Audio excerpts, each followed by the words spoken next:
she's aided me in the transformation that has evolved in my life, from that of being single to that of being married, from that of being selfish to that of being sharing. So without any further ado, I would like to introduce to some of you, and most importantly, present to all of you, the chairperson of First World Alliance, my friend, my sister, my Queen Mother, the one who stood for me at my wedding, Queen Mother, Sister Kepa.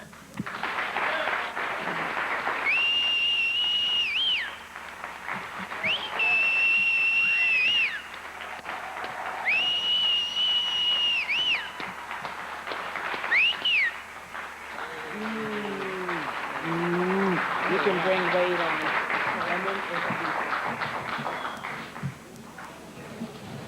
Hotep brothers and sisters. My son, Brother Wade Noble, would you take this platform, please? All right. Good. All right.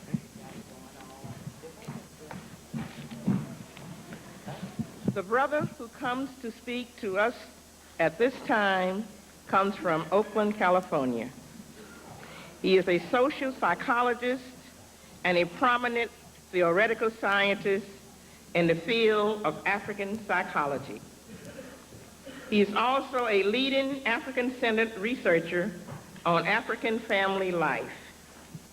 Brother Noble is a professor of African studies at San Francisco State University and is currently the executive director of the Institute for the Advanced Study of Black Family Life and Culture, Incorporated. Over the years, he has authored several books.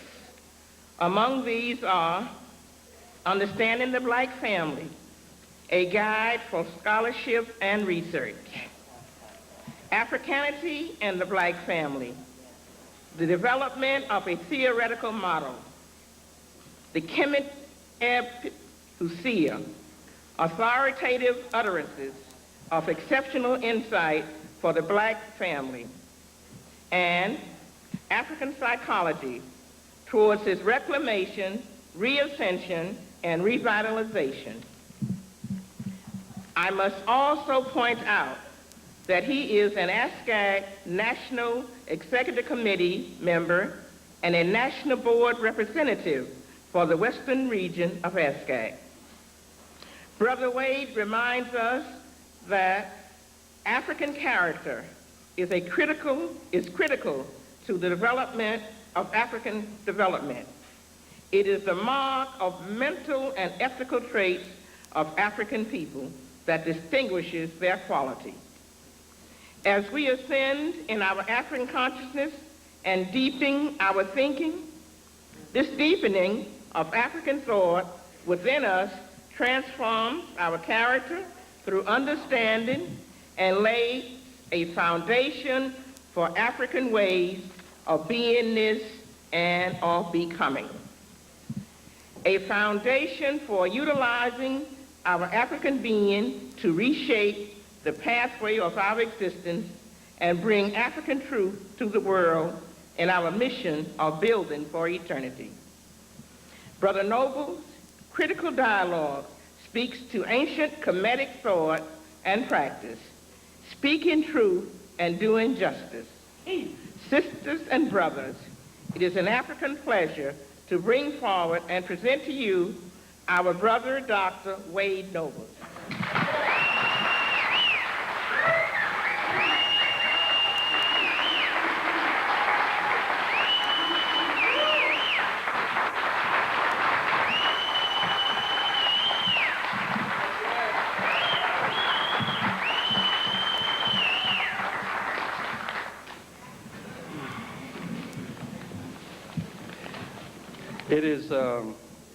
It has become very clear to me every single day that the ancestors speak to us and through us. And the one principle that the ancestors like to remind us about is the principle of reciprocity. They do that in many different ways. A little while ago, a black man came into my country into my place called Oakland, California. That's my country. Okay. And he was with my people and had the audacity to call out my name to see if I was in the audience because he was taking roll. This black man is one of my best friends. And so my son had the opportunity of standing up and sharing with his uncle that I was taking care of our business someplace else. In the tradition of reciprocity, I have to ask, is Leonard Jeffrey in the house? Is Leonard Jeffrey?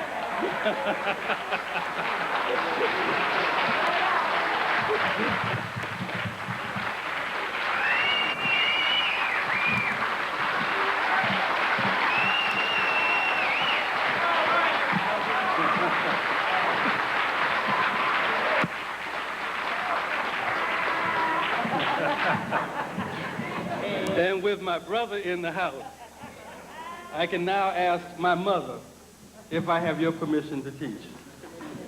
Thank you. It is with my great mother's permission that I ask you all to allow me to assume a posture of reverence and respect while I give praise and credit to the source of all knowledge, all truth, and all wisdom. And I do that by saying out loud and in front of you that the Almighty, who is sometimes called Amun, and is sometimes called Aset, and is sometimes called Ptah, and it is sometimes called Jehovah, and it is sometimes called Obatula, and it is sometimes called Seshach, and it is sometimes called the Christ, and it is sometimes called Shango, and it is sometimes called Allah, and it is sometimes called Oya, and it is sometimes called Olatumari, and it is sometimes called Atum. That Almighty God, Amun, Ptah, Ra, although hidden, is the source of all knowledge, all truth, and all wisdom. And I pray in what I share with you this evening that Amun, Tehuti, Orumila will be satisfied.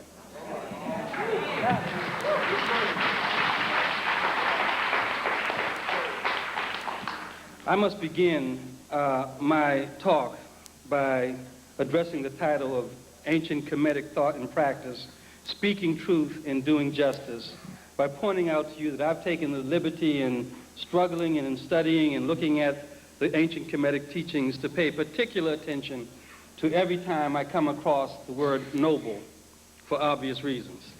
And it is in the discovery of the word noble that I think I'm able to capture as a preface, the title, Speaking Truth and Doing Justice.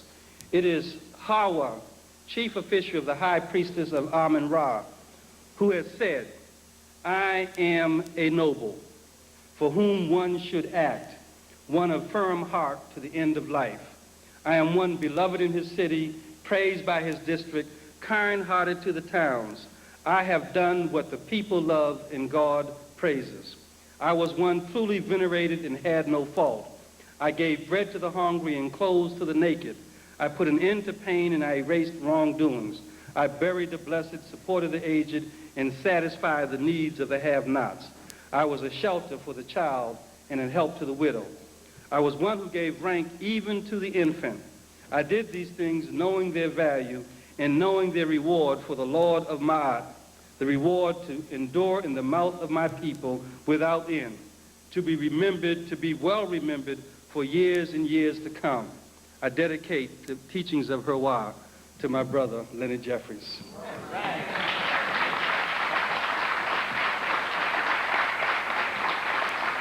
It is in fact the case that I would like to think in front of you around the question of ancient Kemetic thought and practice, speaking truth and doing justice, in three areas. The first is ancient Kemetic thought and symbolism, and I want to suggest to you that ancient Kemetic thought and symbolism is the key to our organizing. The second is speaking the truth, and I want to suggest to you that speaking the truth is the key to our education. And the third is doing justice, and I hope to suggest to you that doing justice is the key to our transformation. Ancient Kemetic thought, symbolism, organizing for building for eternity, organizing is the question. And it seems to me that when we look at ancient Kemetic thought, we have to begin with a kind of adage that suggests that a people's theology is important. And I want to share with you that it is clear by now, I hope, in this audience, that we do not confuse theology with religiosity. And that when talking about theology, we're really talking about the rational study of the being of God. We're not talking about tambourine playing. We're not talking about incense burning. We're not even talking about ringing bells. When we're talking about theology, we're talking about the rational, logical study of the being of God. And it is said that the theology of a community assumes its truth, or the truth of that community's reality, at the given moment of that community's birth. Now that statement is very important because we have so often become conceptually incarcerated in terms of wondering where do we begin, or wondering what ideology, what theology, what psychology, what sociology is most appropriate for us, and we dabble in all other folks' stuff. And the rule is simple. If Marx was at the moment of our birth, then we can deal with Marx. If any other theoretician was at the moment of our birth, then we can deal with that person. As we look at child-rearing practice, we look at strategies for revitalizing our community, the simple question to ask is, were they there when we were there? If they were not, we ought to be careful with adopting their theories and their strategies. It is important for us to see that the task of theology has been to study and to analyze the implications of the truth that was established at the moment of our birth. That's our current task, is to determine the implications of the ancient truth. It is not enough to go back and get all this good stuff and talk about how we did this and we did that and how great we were. We have to look at and be very, very thorough in analyzing what are the implications of our ancient and archaic truth for the now. Because if we don't do that, then our history, though revealed, becomes dead. And our history cannot be dead if we, in fact, use it in terms of drawing implications from it. It seems to me that this notion becomes important because it allows us to ask a very basic, fundamental question. And that fundamental question is, what is our reason for being in the world? That's a question we should put over our babies' cribs. And as we nurse them to development, we should be humming the tune. What is our reason for being in the world? What is the truth of our reality, and how is that truth related to the moment of our birth as a people? It is through symbolism that the ancients gave us the scripture to understand the truth at the moment of our birth. It is through symbolism. It's not through literal word, it's through symbolism. And so we have to begin to struggle with understanding these sort of esoteric and metaphysical and symbolic realms. And even though they seem strange and you can make some sort of statement that you know sounds dumb, but other people think is profound because you say, I'm dealing with symbolism. But that's not the way we're supposed to deal with this issue. We're supposed to begin to try to struggle to understand what it means to be, because that beingness was established at the moment of our birth. And the ancients taught us that our beingness had two fundamental aspects. And they were really perceptual aspects, and in some sense cognitive illusions, but they were perceptual aspects. The ancients taught us that the visible realm was one aspect of being, but equally there was an invisible realm that was the other aspect of being. And it's because we've been following gods not of our own that we've limited ourselves to dealing only in the visible. And when we talk about the invisible, it becomes spookism. It becomes that's sort of that occult stuff, and we don't want to do with that. We're scientific or we're revolutionary, we're whatever, but we can't deal with that invisible stuff. But the ancients weren't talking foolishness. They were essentially arguing for us that the visible realm is the mortal, is the physical, and that the invisible is the immortal, is the spiritual. It is the visible that is thingness. It is the invisible that is no-thingness. It is that nothingness, the no-thingness, that is the spiritual. And our ancestors taught us that the visible and the invisible are actually one and the same. even though the invisible is far greater than the visible. What that says in sort of a very practical way is that this is me. This is me. But it is the we that is far greater than the me. That the me and the we are one and the same, even though the we is far greater than the me. We have to begin to look and conceptualize ourselves in a way that talks about that my visible me is related to the invisible spiritual we. So that as I see the black woman, I see the invisible me in her. I can't demean, dominate that which is me. As I see the black man, I can't be dissing the brother.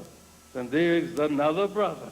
I can't be talking, there's another brother doing the problem. Because I see the relationship between me and we. I see the relationship between the invisible and the visible. The symbolic is important in ancient thinking because it really allows us to see very important laws that were governing our understanding of the world. The symbolic was a method. It wasn't just drawing sort of signs on walls and drawing images on the halls. The symbolic was a methodology.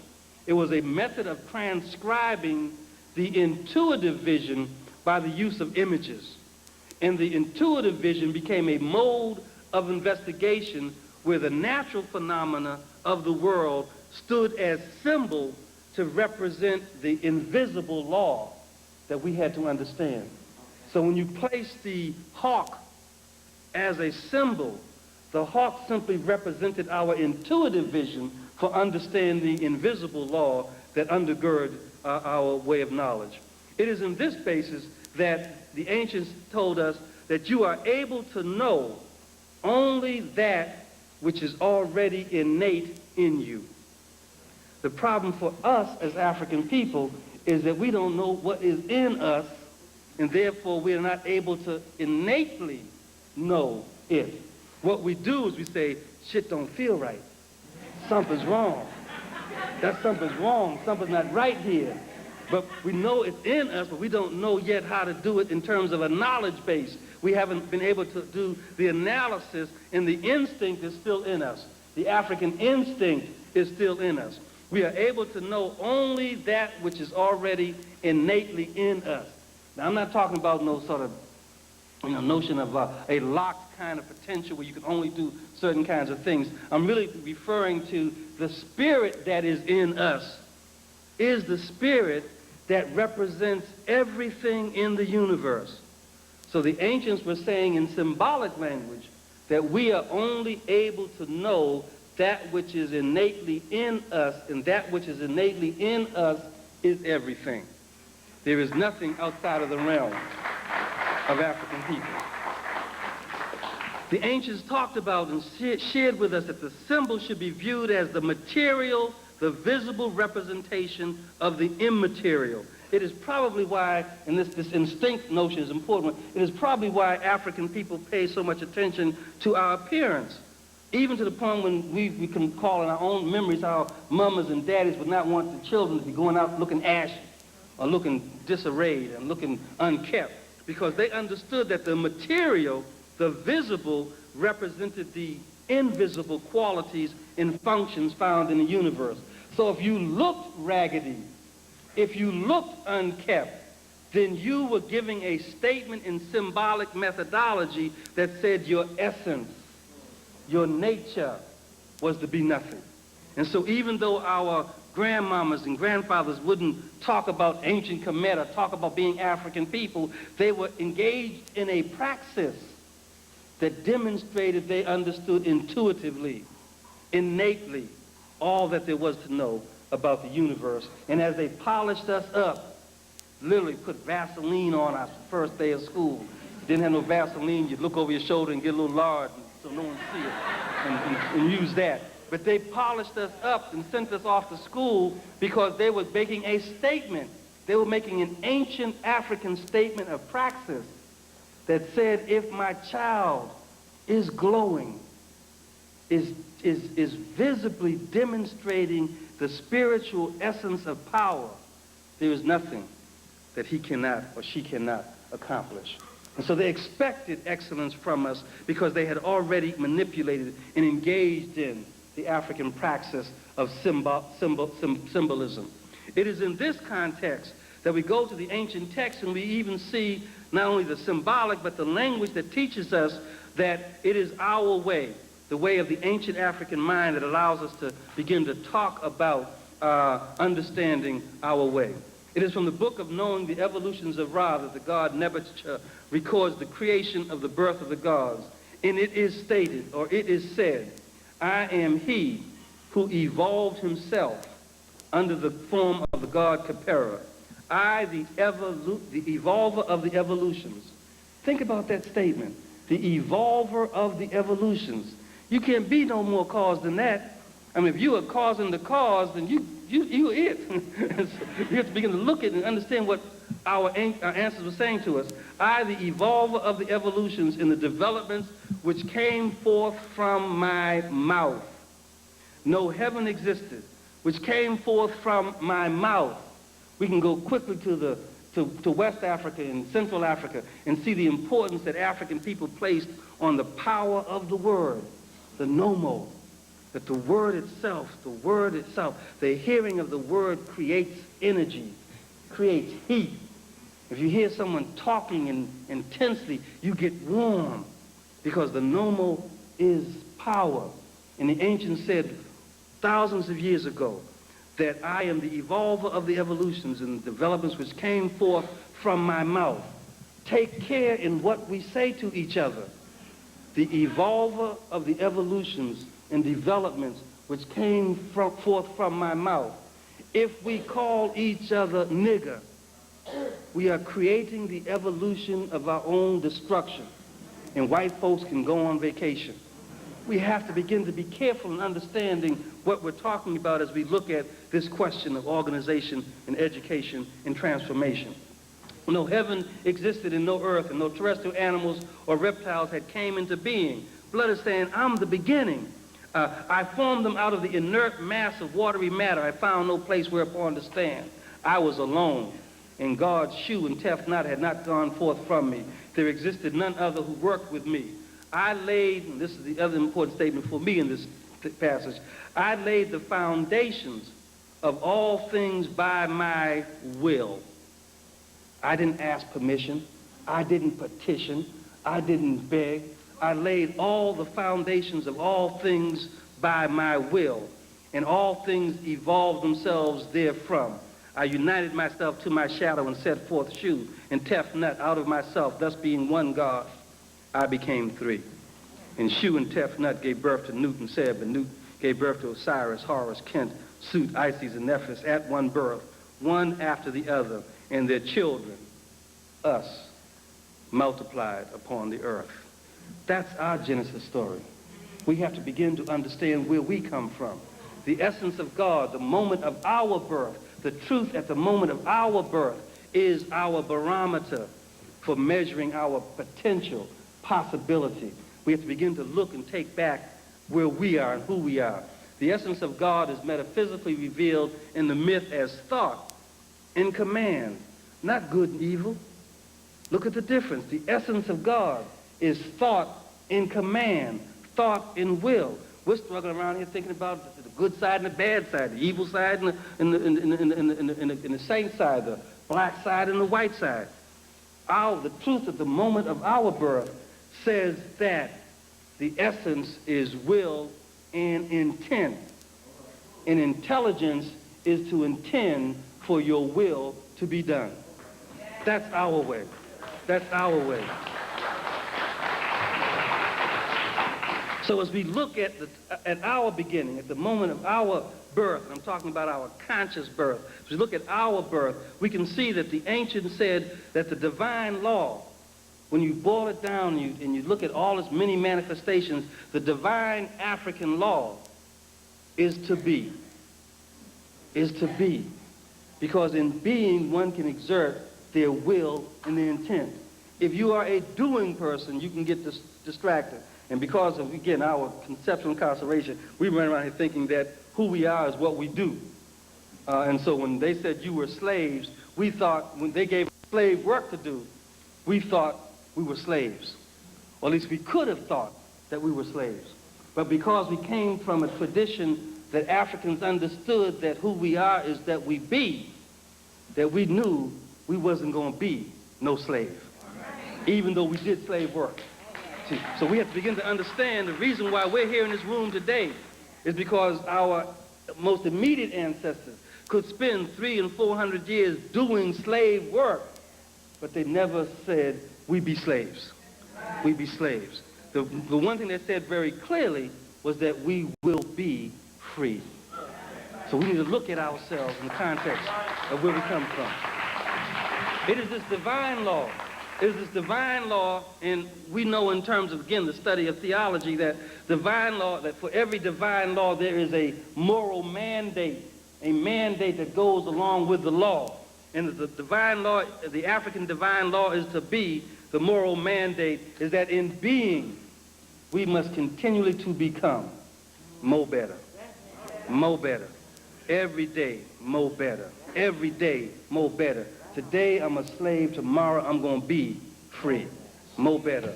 More better. So we have to look at our way and begin to see that it is inscribed in the symbolic methodology of our culture.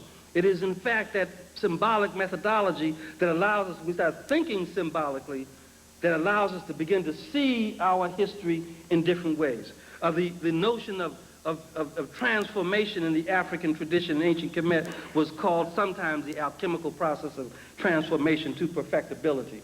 That the charge of life, of being more better, is to move in every aspect of life from a lesser material being to a greater spiritual being. And this greater spiritual being didn't mean you're going to get invisible and fly off. The greater spiritual being meant that you were going to be in tune with the natural energy, the divine law of the universe. And it's when you are in tune with the natural law, the divine energy of the universe, there is nothing that one cannot do. It is the symbolic methodology that allows us to think a different way. And that's part of the struggle that I think that we're still in. We're approaching and marrying and working and having relationships with ancient data. But we're not thinking in the way of the ancients who created that data. So we're still looking at, and maybe I'll take this as my own limitation, I still find myself looking at ancient thought in a way that I've been trained to look at thinking from a Western model of ideas. And so as I become more better, I'm going to see more things in our way. And so we have to begin to try to break out of this conceptual incarceration. One example of this is found in the fact that some interpretations talk about the ancient, the thousands of years of ancient Kemet, of civilizations and different gnomes rising and falling, and different godheads becoming central, and people in different areas fighting for ascendancy in terms of whose god was going to be the god, much like we see ourselves doing today. But they also point out that as one civilization went into ruin, they would take the broken bricks and use those and take them down or up the Nile and use those to build a new building. So it was like scavenging the rummage to build a new condominium. What we didn't see, because we weren't thinking symbolically, is that the ancient practice of embedding ancient stones in the foundation of new buildings was not because you couldn't buy no new stones and had to use old stones. It was the belief that one picked the stone whose inscription and whose symbols that were on the ancient stones had relevance for the principles that should be taught in the new civilization. So we were seeding buildings like your grandmama made bread. She took a little of the dough from the old batch and saved it, put it aside.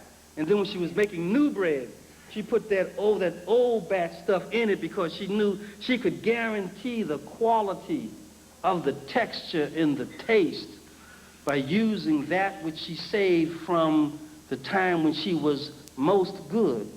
And that mo better required you to build on your last mo better. So you can't just start anew. You can't start anew. It is this thought that says, look at the inscription on the stone. So they weren't just scavenging around saying, oh, this block is good, let's take it. They were looking at the inscriptions on the stone, and then based upon those inscriptions, they created the next epoch, the next era, the next great high civilization of ancient Egypt. And we know that in terms of that now new way of thinking, that we can see that Memphis and Heliopolis and Hermopolis and Thebes weren't competing theologies that were fighting amongst themselves, that in Memphis, the creative principle that was inscribed in the symbolism of the building. This is chemical engineering, I hope you see. Chemical engineering. Let me say it again. Chemistry. Chem-mystery. Chemistry. Chemical engineering. That they were engaging in. Chem-mystery. Understanding the mysteries of the black folk. That Memphis, the building of Memphis was built around the creative principle of unification. And we talk about the unification of North and South and Ptah and the Octet. But what we can see is that rises and falls. That as Heliopolis comes to place, Heliopolis takes the principle from the earlier principle and defines itself around the task of self-generation. I want to suggest that these notions may even have import for us in terms of psychotherapy, in terms of socialization of children, in terms of development, the issues of unification, the issues of self-generalization, comes back to this notion of will and intent. And then as Heliopolis rose and fell, Hermopolis takes its place, and we see Hermopolis building itself around the creative principle that in nature, all things are defined by the principle of unicity, that we can see unicity in all things. And then finally, when Hermopolis rises and falls and Thebes becomes the place of centralization, the creative principle becomes the notion that in being and in becoming, we are everything. We be, and we're going to be more better, we are everything. That we take on the attitude of being and being more better, we are everything. It is that divine law to be that we recognize that we really are the creative cause which makes us indestructible. As long as we believe someone else is our causality, then what they do, we must react to. And if they stop, we have to stop. If they become aberrant, become vulgar, become whatever, we have to react to them. It is only in recognizing that we are the creative cause that we become indestructible and invincible. That is the lesson that we can learn from the ancient way. That the moral mandate to become says that we reveal to ourselves that in being more better, in every day we must be more better, we must up the ante, then we really are eternal. Because this level of more better does end, but the next level just begins. And so we become eternal. Speaking the truth becomes an important requirement once we take ourselves into the framework of the ancient African symbolic methodology. Speaking the truth is the key to education. It is the key to education because speaking the truth tells us that it is the first principle of development. Truth. It is the first principle, I believe, because it's embedded in what Naim and myself call the really basis of psychology, the ancient Kemetic principle called Saku. And Saku was the understanding and the illumination, the eye or the soul of our being. And so psychology really was in ancient times in the African tradition was believed to be the study of the human spirit, not the study of pathology, not the study of behavior, not the study of rat conditioning. Psychology was the study of the human spirit, the study of human illumination, human understanding, the study of the glow that your mama created when she put the Vicks on your face. It is the study of understanding that the object is not what's real, it is the spiritual force that makes the object have movement. That is what's real. And so we are all psychologists. At least we who have decided we are reclaiming and rescuing the teachings of ancient Kemet, we are all psychologists, and if we are all psychologists, then we should be able to make the necessary mind transplants that our community needs. Our community has had a mind transplant, and we act like the monster Frankenstein because we do the will of Dr. Frankenstein. So we have to, so our job, it seems to me that our job is to engage in a praxis that allows us to recenter into our being the mentality of the African way, to do a mind transplant. And in doing that, the best stimulus for creating the mind transplant is to begin to speak the truth. We cannot speak the truth without beginning our conversation, at least in this place, by recognizing that all the negativity, all the deviance, all the aberrance, all the scars and ugliness we see in the African community are not our nature, but are the consequences of the singular ideological system of white supremacy. So if anybody asks us what's wrong with black folks, tell them it is white supremacy. If anybody asks you why black children can't learn, tell them it's white supremacy. If anybody asks you why we can't drive a car, tell them it's white supremacy. If anybody asks you why we can't pick our nose in public, tell them it's white supremacy. If they ask you anything is wrong about black people, you tell them to look at yourself and you'll find the reason. That we have to begin to stop apologizing, stop trying to come up with reasons why. That we ain't got no money, we ain't got no mama and no daddy in our homes, we ain't got no shoes, we ain't got no, the problem for us, if we teach the truth, is that African people were the only people who came to the Americas for the singular and sole purpose of human exploitation and dehumanization. All the other immigrants who come here, all these other folk who come and talk about they got here and they got a little Chinese store, a little Korean store, and they doing all good because they got all their kids in the store working with them. Say that's all fine and good, but you didn't come here. You didn't come here the way we came here. We didn't come here because we were escaping the potato famine. We didn't come here because we didn't like ourselves. We didn't come here because we got on a love boat and decided we went to the New World and found it nice and sent home to mommy and daddy for some money. We came here in a particular kind of relationship. And that relationship between black and white in this country is a relationship that black folks can no longer compromise with. We have to understand.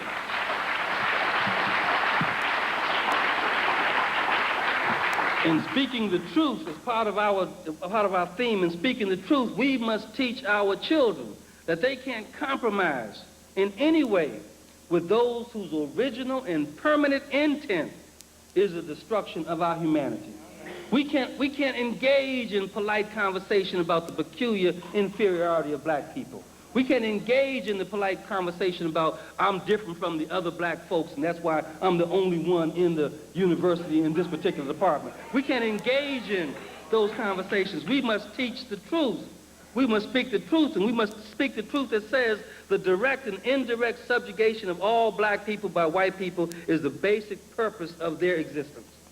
That they, in fact, define themselves, define us as being only of value to the extent and to the degree that we are pleasing and serve their interests. And we engage in that. We tap for them, we dance for them, we entertain them. We even allow our emergence of blackness to become a fad.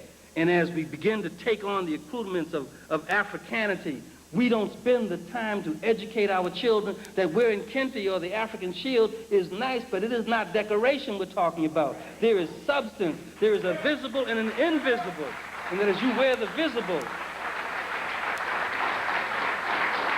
that as you wear the visible signs of your Africanity, you must also engage in a systematic process of transformation so that you have the essence of being African, that you can no longer just put it on.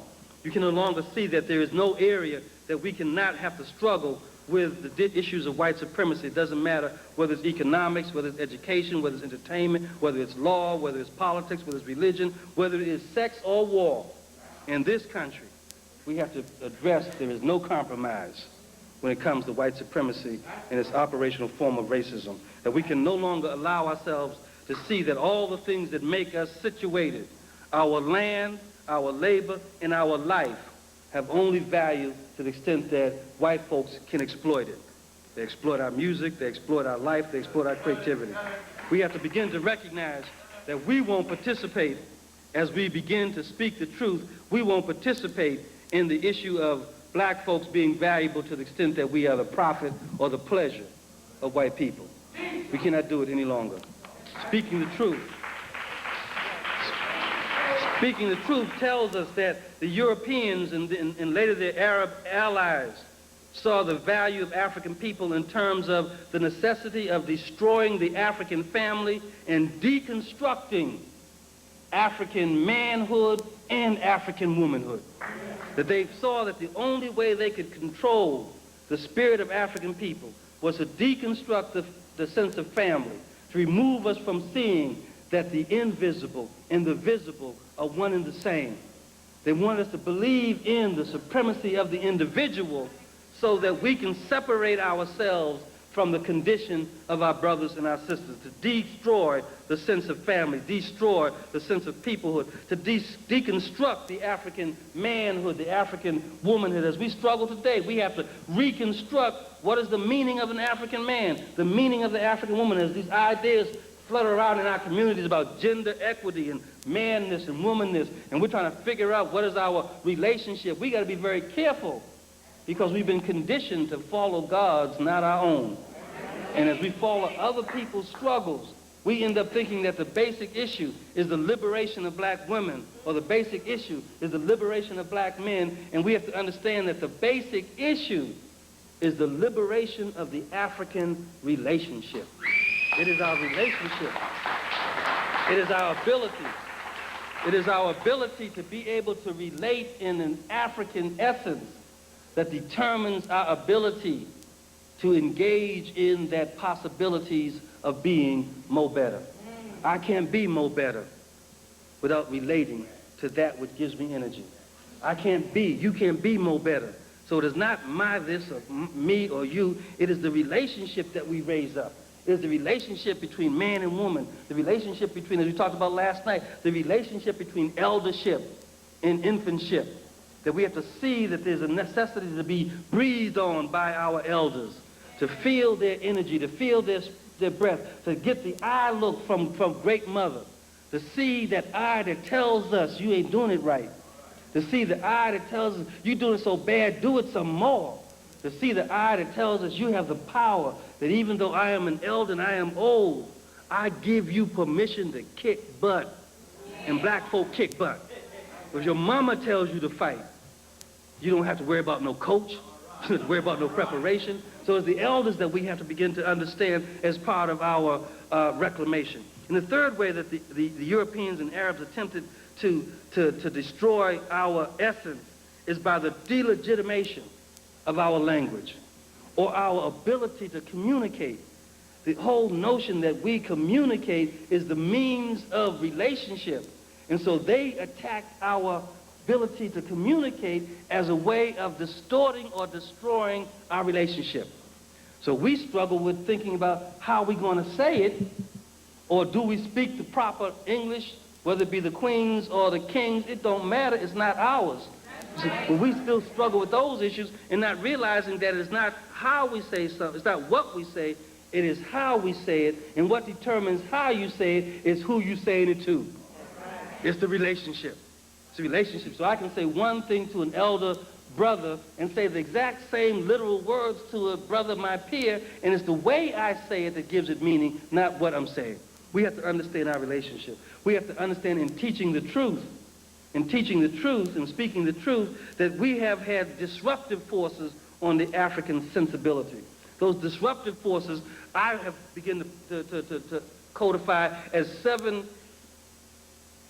six essential events in continental Africa as well as diasporic Africa that has disrupted our essence, and in disrupting the African essence has distorted the African expression of who we are. So we don't look like, we don't act like the real, original, authentic African because our essence and our expression has been disrupted. And those are religious conversion, colonialism, and in terms of continental Africa, religious conversion, colonialism, decolonialism, neocolonialism, industrialization, and nationalism. And you can parallel those 6 events in terms of what it impacted upon in terms of the African essence and the African expression. In terms of diasporic Africa, we here in the United States, the same things can be saw. We can see religious conversion. We can see this notion of New World slavery that parallels colonialism. We can see emancipation that parallels decolonialism. We can see reconstruction that parallels neocolonialism. We can see urbanization that parallels industrialization. And we can place this notion, or at least the first phase of black consciousness as paralleling nationalism. What did they disrupt? They disrupted our spiritual, material, conceptual, social, affective, and cognitive realms. They affected our rhythm. We're off balance. We're drunk. We're off center. And what we see that in our expression. We see it in terms of how we see the perceptual realm. We see things being white better than black. In the physical realm, we begin to see that our fundamental value is in the fact that we can run, jump, and do physical things and not mental things. We see it in the cognitive realm, where we begin to put caps on our ability to think and understand. We see it in the mental realm, where we don't even conceptualize the world as what it really is. And we see it in the emotional realm, where we begin to put boxes on ourselves about who we can feel about and what we can feel and how we can feel. And we see it in the political realm, where we begin to believe that it is our task simply to find those allies in the other alien world that can do for us what we can't do for ourselves. That's an expression that is distorted and is based upon systematic understandings of our way. So we understand, almost in a medical model, if we understand the path of the disease, we can reverse the path and define the healing process. That is the transformation of what we're talking about in this conference. It is Diop who shared with us his genius and argued that there were 3 factors which contribute to the cultural identity of any people: the historical, and you all know this, the historical, the linguistic, and the psychological. Diop argues that the historical factor is the cultural cement, and this is in Civilization of Barbarism, that the historical factor is the cultural cement that unifies the disparate and different elements of a people to make them into a whole. It is that historical band that unifies us and makes us into a whole by the particular slant that history places on our feelings about historical continuity and creates a totality of our collective. You have to ask the question, and we have to respect Diop, but not to deify Diop. We have to begin to see that Diop, as a good teacher, gave us more questions to answer than answers to memorize. And so Diop tells us by his analysis that we have to ask the question, what is meant by the feeling of historical continuity? Is it enough to put the timelines on the walls in the classrooms and have children see where we've come from? Or is that a feeling? What does Diop mean by the feeling of historical continuity? Is it the historical consciousness that engenders and allows the people to distinguish themselves as a people rather than a population? We have to begin to ask ourselves these questions, because these questions help us to reverse the disease process to a healing process. Historical consciousness provides a people with a feeling of cohesion. Take it back to the symbolisms of ancient Egypt. The first notion of unification, of unicity. Translated in modern language, it's cohesion. It is what Martin Luther King talked about when he referred to black folk. He called us his beloved community. He said, the beloved community, be in love with unity. That's what beloved community means. Be in love, come with unity. Be in love with unity. If we begin to think in our symbolic methodology, then we can read the scripture in nature that our leadership has provided us, even when they wouldn't call themselves Afrocentric. Even when they wouldn't, because their instincts, it is the instinctual nature of the African being to do African stuff, even when our minds, our heads, our training has taught us to use a different kind of thinking process. But when we dig deep in our own essence, we pull out the stuff that is our stuff. Unfortunately, the children can't read it because we have begun to see through the perceptual distortions of white supremacy. Diop says that it is that how does historical consciousness result in this feeling of cohesion? He argues that historical consciousness constitutes the safest and the most solid shield of cultural security for a people. Now that sounds good. I like that. I can use that.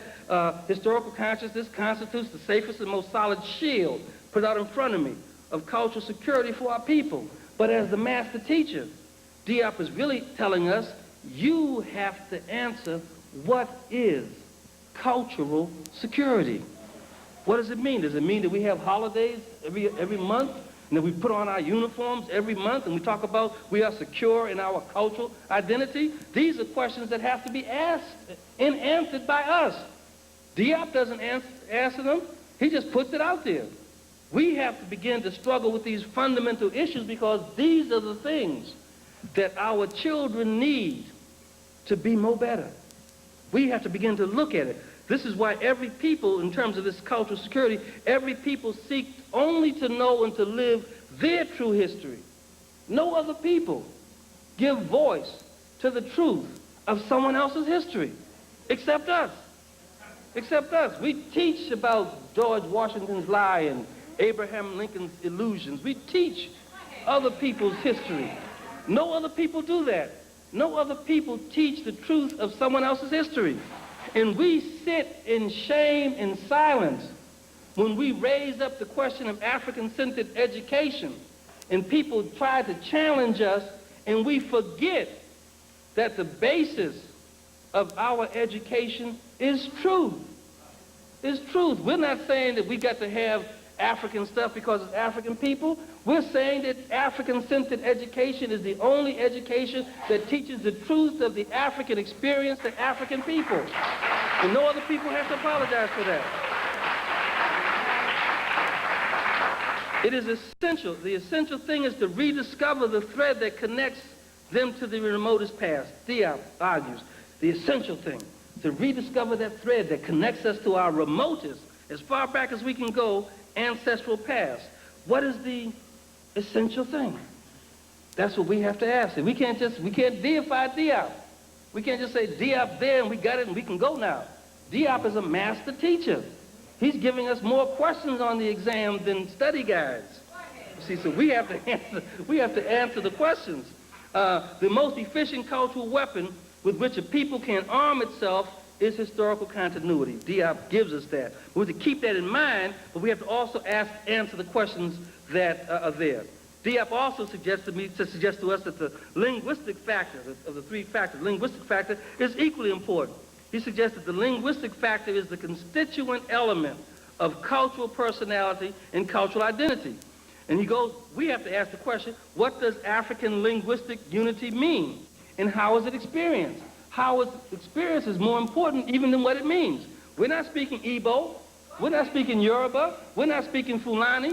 So are we removed from the African cultural unity, the African cultural identity, because the linguistic factor, as defined in the formal study of languages, is removed from us? What does African linguistic unity mean? Is it what we speak? Is it how we speak? Is it who we speak? Is it all of the above? Those are questions we have to answer. Diop doesn't give that to us, and scholarship hasn't given to us, and we're not going to find that in the psycholinguistic literature in the academy. That's our challenge. Our challenge is to define these things. The one thing that I offer as a contribution is the definition of power. Power is the ability to define reality and to have other people respond to your definition as if it were their own. We have to take the power.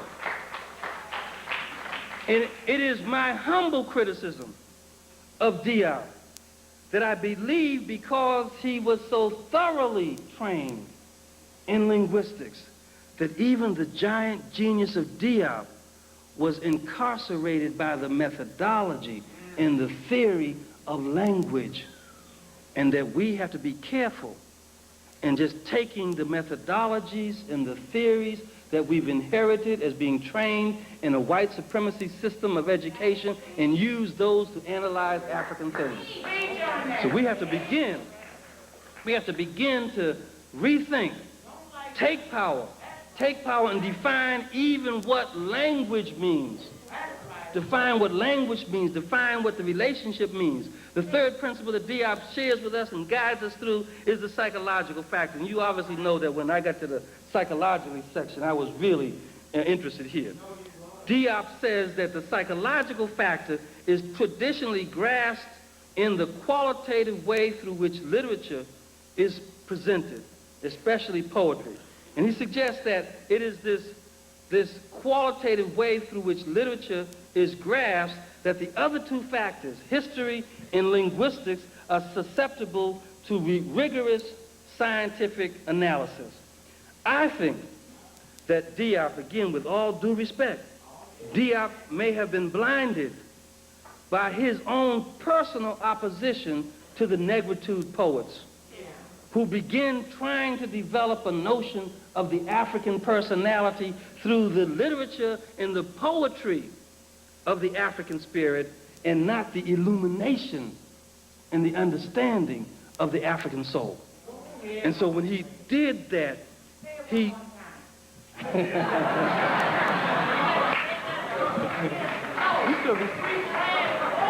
Now I gotta tell you, my sister said, say it one more time, slow down. But then she tells me, we got to hurry, get out of here. So now, I'm in a dilemma here now. So I'm trying to get through this.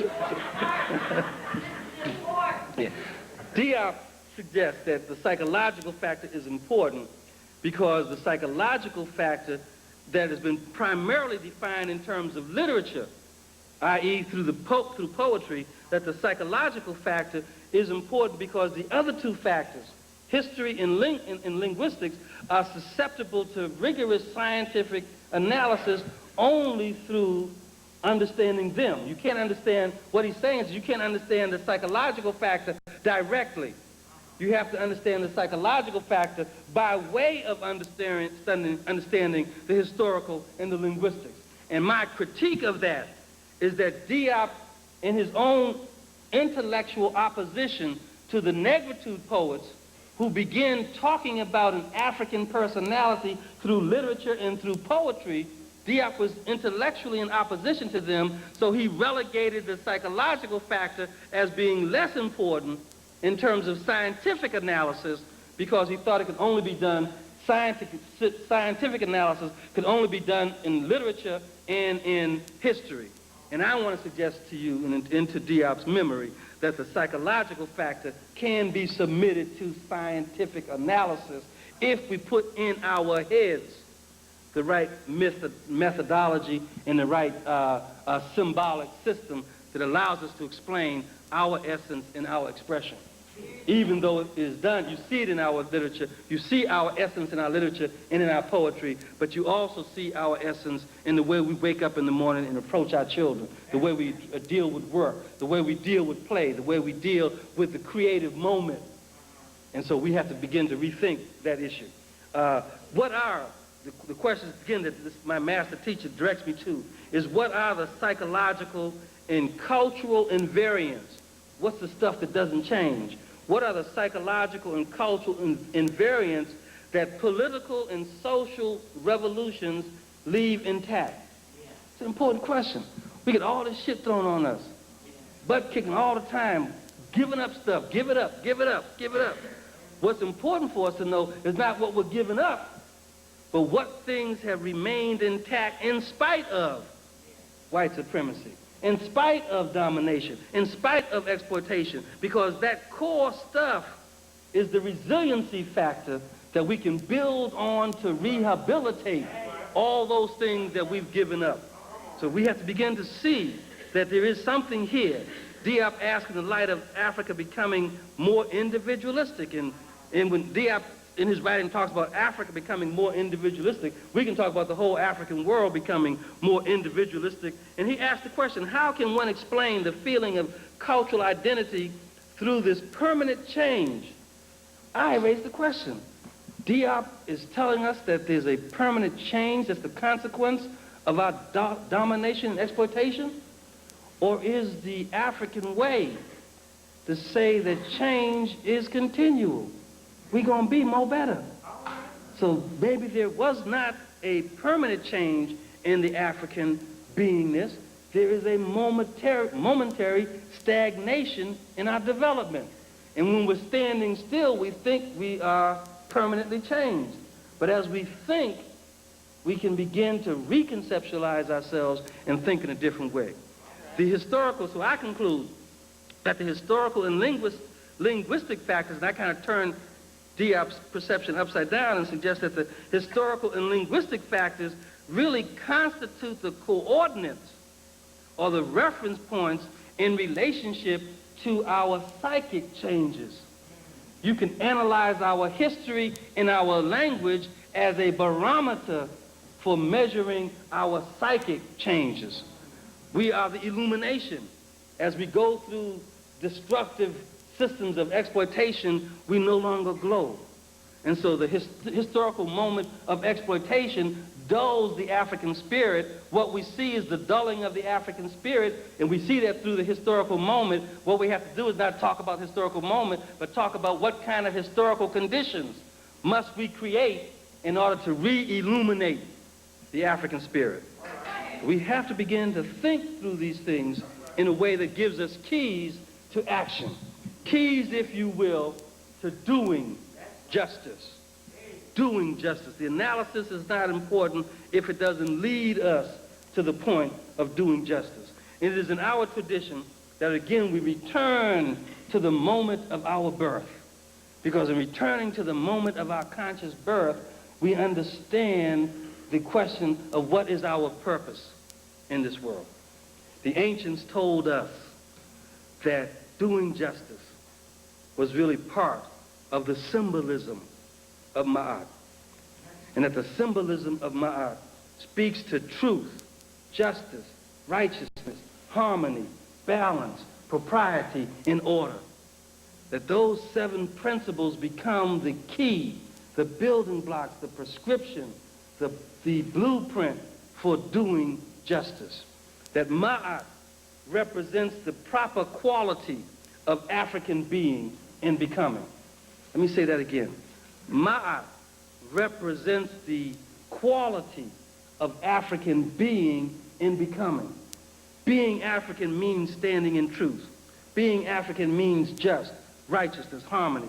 Being African means due balance, due propriety, due order. I always point out the fact that propriety is an important one, because even in our doing Ma'at, or doing justice, if you will, in our communities, when the bum and the derelicts and the brothers got on the corner who had no job and had really sort of become the outcast of the community and were drinking out of the dirty, nasty wine bottle and using vulgar language, when the sister walked by, the bum said, "Oops, excuse me, ma'am.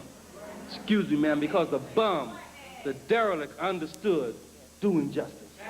Understood doing justice and never heard about no Ma'at, never heard about no Kemet, never heard about no ancient Africa. But it was the instinct of the African residual that's been in our culture from the moment we began in this life.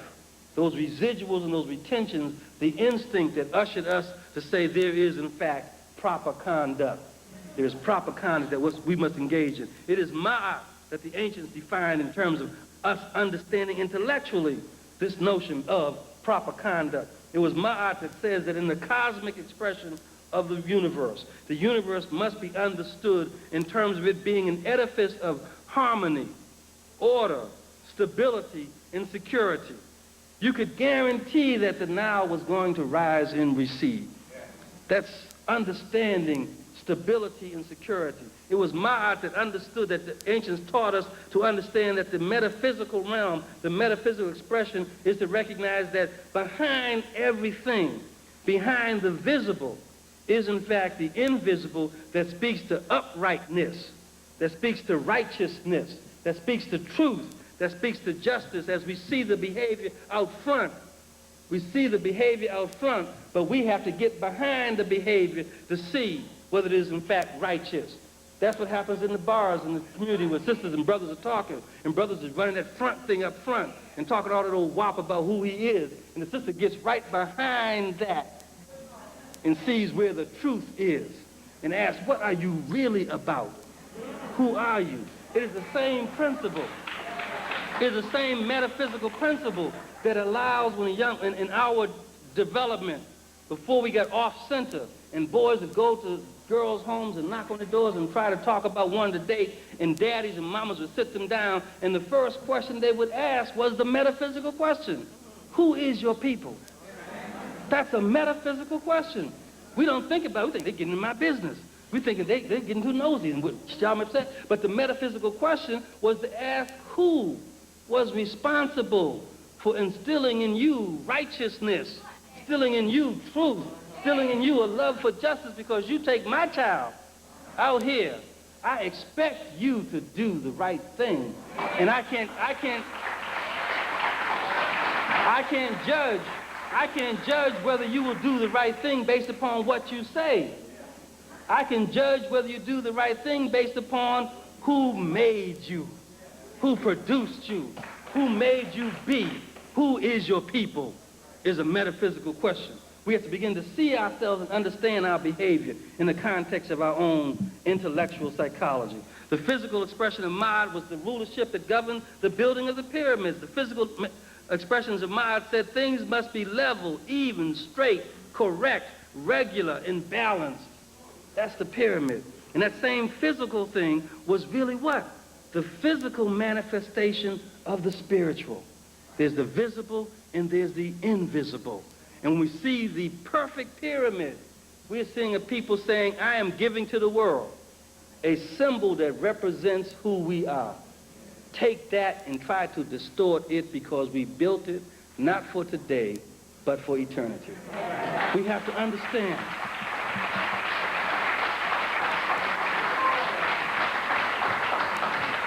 We have to see the connections and see the connections in our symbolic world. We have to see the fact that the 7 cardinal virtues of Ma'at, truth, justice, righteousness, harmony, balance, propriety, in order that were inscribed 3,000 years ago, were in the energy of the universe.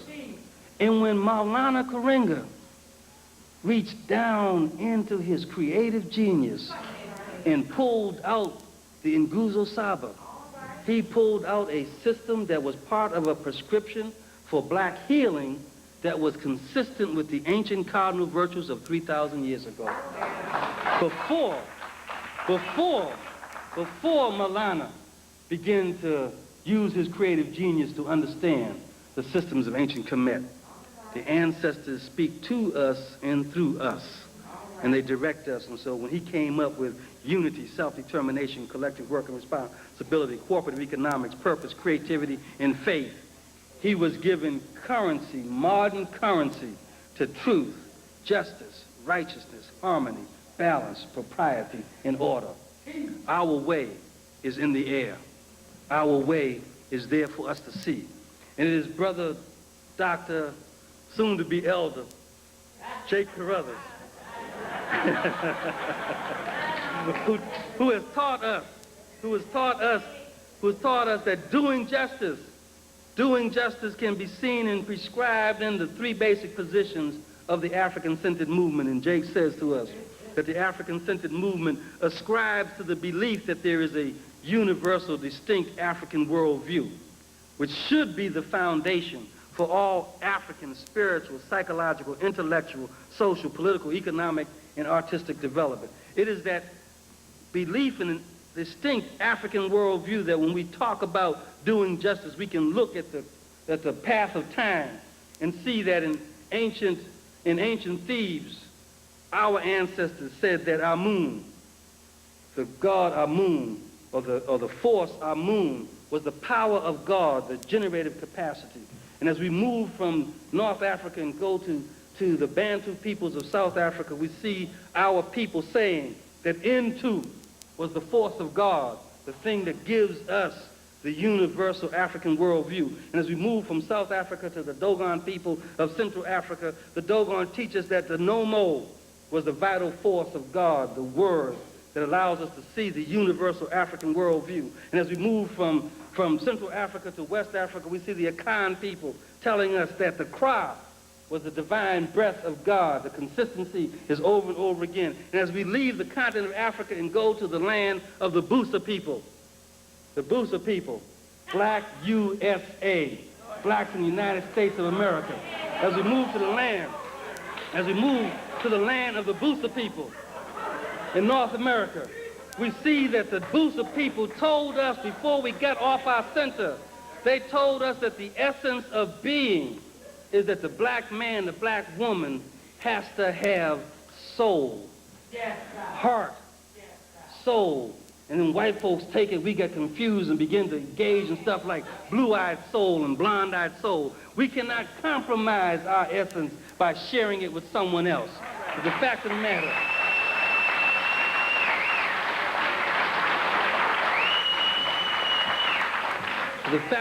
is that from North Africa, South Africa, Central Africa, West Africa, and the Busa people of the Americas, there's been one consistent thing. And that consistent thing is that there is an African essence. There is an African essence that drives the universal African worldview, which has to be the foundation of what we do. Brother Jake taught us teaches us that the second principle of position of the African-centered movement is that it advocates for the restoration of the historical truth as a priority for the guiding force of our scholarship and our practice. And I have offered in extension that the advocacy really is the advocacy for the restoration of the African character as the basis for determining our historical truths. It is that African character that is so critical, because as you analyze and look at the train or the chain of African historical events, it is only at those times and in those places that time and space was ruled by the African character that we see great achievement. As soon as we change, as soon as we integrate, as soon as we follow God's not our own, we see a downturn in our greatness. So it is the character that becomes an important principle for us looking at, and I suggest to you and offer to you that the African character is the complex of mental and ethical traits that distinguish us as a people. And that those ethical traits can be defined, again, by codifying and collapsing our values and our virtues and putting them out in front of us and teaching our children that the ethical traits of the African character are the virtues of mind: truth, justice, righteousness, harmony, balance, propriety, and order. Those are our virtues, that we can talk about the virtuous black man. We can talk about the virtuous black woman by asking who stands on truth, and who determines harmony by their presence in the community, by asking who establishes order where there is disorder in our community. That's the virtuous African man or African woman. We can teach our children that the African character is a character that is based upon value or values, and that our values begin with respect for eldership. Our values begin with responsibility for our children. Our values begin with having restraint in what we do. Our values begin with allowing our relationships to be ruled by reciprocity, and our values begin by talking about the resiliency of our condition when we are confronted with imbalance. Our values are respect, responsibility, restraint, reciprocity, and resiliency. We can teach our children that there is a mental attitude, there is a way of thinking that's black folk thinking, that we think a certain way, and those thinking is tied to and reflected in our attitudes and in our attributes. And our attitudes and attributes come from the ancient scripture that talks about the 10 principles of initiatory mastery, that our attitude is driven by the sense of appropriateness. You don't do anything and everything anywhere. That our attitude is driven by the sense of excellence, that whatever it is, we're going to do it more better. That our attitude is driven by faith that our teachers will teach us the truth. That our attitude is driven by being free from resentment when someone wrongs you. Sometimes we got to question that because we get wronged so many times that maybe we got to give some shit back to somebody, but we can refine some things if necessary. But we have to also talk about an attitude that says be free from resentment when you are wrong. And that sometimes we do wrong stuff to each other and we hold resentment that contaminates the relationship that we have in building the beloved community that Martin Luther King talks about. An attitude that says, first and foremost, it is our obligation and responsibility to teach in our children pride in their race. that we're not going to apologize for saying, yes, you are black, yes, you are African, and there is no one, nowhere better than you. We need to teach our children.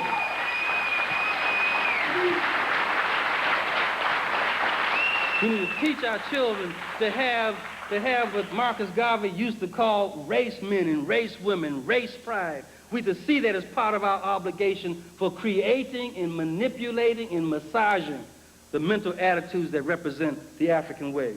And ultimately, we have to teach an attitude in our people that as they become more better and become the most better, more better person that's around, that in being more better, they must also be humble in the face of their community. That we can never let our more better separate us from our community. That humility is part and parcel of the African mental attitude as we create the African character. The attributes that are important that we've identified and used in our teachings and work in the African community, the attributes that are part of the mental traits are attributes of mastery, not just learning, mastery.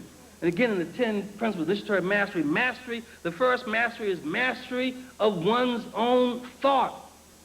We have to stop thinking like white people. We have to stop placing white people up in deification.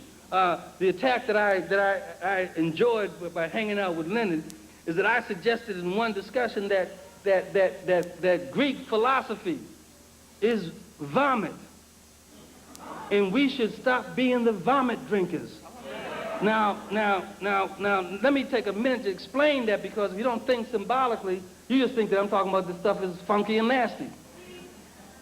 If you understand that anytime the body goes into a new environment, its digestive system and its dietary habits become shocked by the new texture and the new quality of the substance that it must intake. And when you intake that substance and it is new to you, you either have diarrhea or you vomit until your system gets acclimated to the richness of the new substance. When Greece went into Africa under affirmative action programs, they took a rich diet of intellectual abilities in their system. The paleness of their system could not accommodate the richness of our diet, and so they began to vomit. And when they vomited, what the world received was Greek philosophy. Now,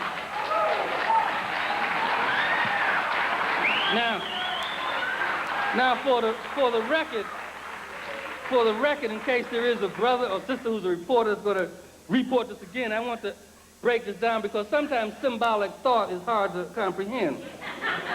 The statement, the admonition, don't be the vomit drinkers, is to say that if you see vomit and you are a scientist, you don't drink the vomit, you analyze the texture and the quality and the ingredients of the substance to determine what was its original form. So black scholars, black intellectuals, rather than drink Greek philosophy as vomit, we must know Greek philosophy, analyze it, critique it, determine what was its original form, its original constitution, so we can go back to the original source. That's the purpose.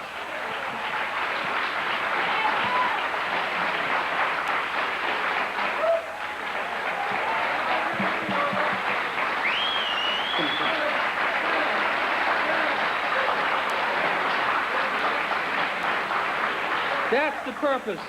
That's the purpose of our scholarship. Our scholarship is to recognize that there is no substance, no state, no condition that we cannot master and understand, and if it is our pleasure to determine how it was derived based upon its connection to the original thing of all things, which is the African way. The attributes of the African mental trait then is to have the cognitive flexibility to be able to deal with all that which is Western thought, and at the same time go to the left side and deal with that which gave birth to Western thought and don't see them as antithetical or opposite continuums. That Western thought is truly the thinking of children. And that if we are to reclaim our position as the parents and the adult in the continuum of humanity, then we must begin to think as adults. And we see our children having temper tantrums because they cannot express themselves in a way that we as adults are accustomed to.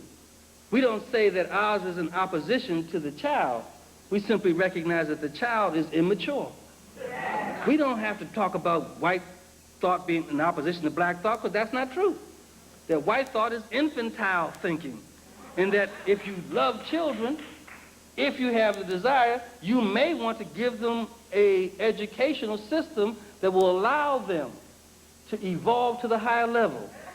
African-centered education is good for any human being, because to be human is to be African.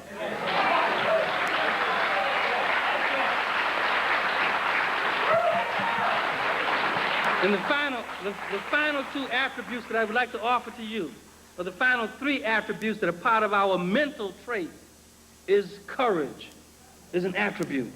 Courage, the ability to struggle, to not be afraid, to tell the truth in our intellectual, mental enterprise. Defiance, the ability to stand up and say, I defy you to prove me wrong. But the issue that we can take from the methodologies and the epistemologies of the Western world is that we can always throw to them the no. I argue that Africa is the origin of humanity. If you think that is wrong, then I will recast it as the null hypothesis and suggest that you simply disprove it. I don't have to prove it. I do not scientifically have to prove it. You have to disprove it. That is defiance. And the final attribute is integrity. That we must, in our beingness, in our becoming, see as a mental trait integrity. Integrity, to be able to stand upright, to be able to not compromise on the truth, to be able to say, I will not even mask it and make it palatable in mixed company. The truth is the truth, wherever we find it. It is the African-centered movement that collapsed these notions that Jake has offered us, because the final third point that he makes in the positions of African-centered education, African-centered movement, is the acknowledgement that the precondition for the freedom of the African mind is the development of healthy human functioning African people, is the massive African-centered education and re-education of African people throughout the world. That's our charge. That's what we are creeping up to. That is the movement that African people are now clarifying as our movement for the 90s. The massive re-education and education of African people that's centered in an African pedagogy and praxis. That's not just about curriculum, it's about the relationship in the classroom, it is about the relationship of the school to the community, it is about the development of human beings, that the objective being to promote the next generation of African people. The only definition of education that we should hold in front of ourselves is a definition that says education is simply and most assuredly the process of intentionally and objectively reproducing and refining the best of ourselves. That's what education is. Reproduce and refine the best of ourselves. If we look at our grandchild and we can't see a refinement of our great-grandfather, we have done miseducation. If we allow an educational system to educate our children so that when they come home, we do not recognize them as a refinement of the best of ourselves, we have submitted our children to genocide. We have to understand what it's about. The intent of education is to reproduce and refine the complex of mental and ethical traits which signify the distinctive quality of African people, in which in turn maximize our human functioning and our human potential. The purpose of education is simply and straightforwardly, in my estimation, self and social sovereignty, rulership. The purpose of education is not to get a good job. The purpose of education is not to be able to get you somewhere in the suburbs with the aliens. The purpose of education is self and social sovereignty. Education for mastery, education for rulership, education for governance relative to self, family, community, society, and the world. When we send our child to school, when we send children to school, as we reinstitute, reclaim, rescue, and reestablish an African-centered education, then we can guarantee that when that child comes home, he will be on the path of development where he or she will feel comfortable and natural with rulership, comfortable and natural with governorship, comfortable and natural with understanding that their divinely inscribed relationship is to be the ruler of self, the ruler of family, the governor of community, the governor of society, and ultimately the African reclamation of the governance of the world. We are psychologists, each and every one of us. And in the book African Psychology, I would like to close with a poem that I wrote as a preface to this book. The poem says to black psychologists, I was writing to my colleagues, but I'm sharing this with all of us now because I think it's apropos.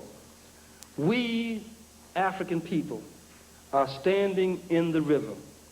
Alone, we shall be swept away by its currents. United, we can know the many rivers to cross. Individually, we shall drown in its depths. Combined, the river will guide us to a higher ground. Singularly, we are halted by the torrent of its banks. As one people, the river shall carry us to a distant place. As one people, the river shall return us to the source. Black psychologists, black people, we are standing in the river, transformed and transforming. Thank you very much.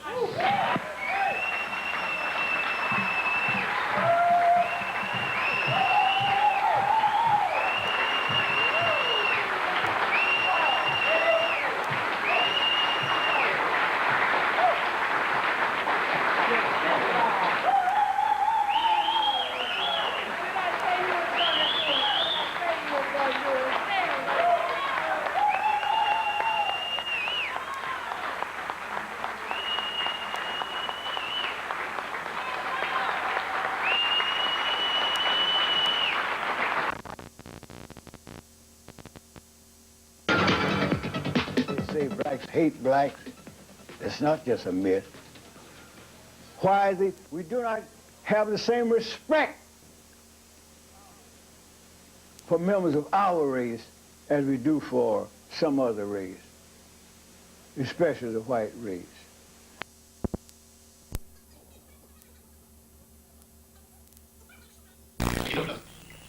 So because this drug campaign for drug is around sex. Yeah, man. See, E was the drug of choice when white children were participating in things called raves. Check. Now the object of a rave, you have to, it's like a scavenger hunt. You have to find out where that's dumb, that's stupid. You gotta find the party and you gotta get these clues and find where the party is. Then when you get there, it's already 4 o'clock in the morning. So you get about 3 hours, before the sun comes up. So now in order to make it through this party the rest of the night, you gotta take this up. You gotta take this speed. Check. Then the rumor is that it works like Viagra.